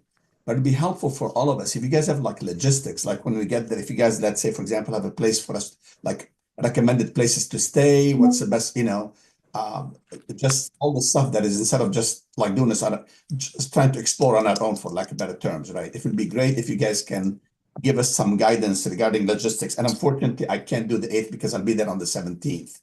So, it's hard for me to be there a couple of times, but the February one, I would love to attend. Inshallah, we'll maybe organize more information, more logistic recommendations about the February one. Maybe it's a little bit too late for the January 8th, but I think Dr. Najjar and Dr. Hosni already shared enough information about, just reach out to them, fill the form. They will have you join their WhatsApp group, and from then they will give you minute by minute recommendations and where to gather, where to meet, and recommended places for stay. Dr. Abulaziz, if you can just please mute your mic, Dr. Abulaziz, please.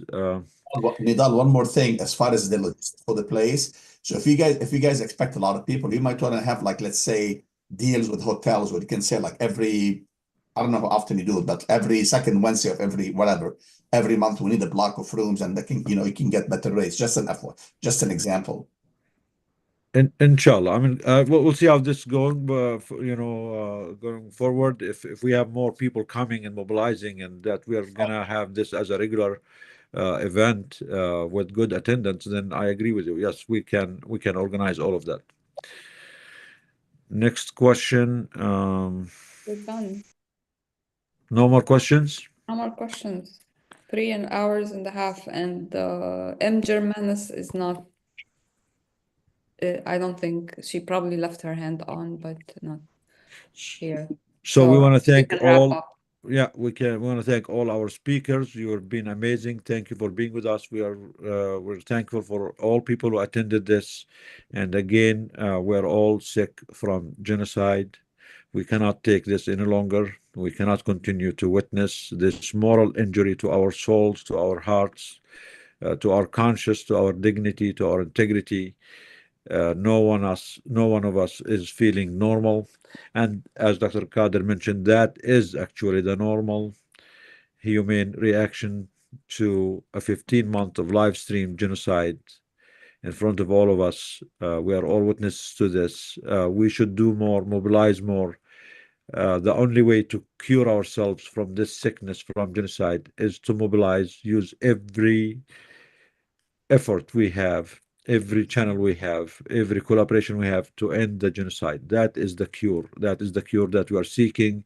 As doctors and healthcare workers, we are prescribing this cure for us, for ourselves, and for our communities. Please ask your doctor, as Josephine mentioned earlier, wherever you go, ask your doctor, are they silent on the genocide or not? If they are silent and persist to be silent, please choose another doctor, because if they don't care about the dignity of human life, about human life, you should not trust them with your life, your children's life, your mother's life, your father's life. People who have integrity, people who care about life, they care about life universally. That is the true nature of the true healthcare workers and the healers. If they don't care about life, other places, this means you are just a business opportunity for them. They are dealing with you just because they are making money, and that's because of what their institution is asking them to do, not because they are some people that you can trust when you really need them to care about life. Please mobilize, please join us. We are demanding, or we're encouraging all our colleagues to join this Sickness from Genocide campaign, the campaign to demand the release of our colleagues, Dr. Hussam Abu Safiya, the 450 other healthcare workers who are detained and being tortured and raped in Israeli detention centers and concentration camps as we speak. Please advocate for the children. The children, never forget about the children. Mr. McGovern, thank you for bringing this up.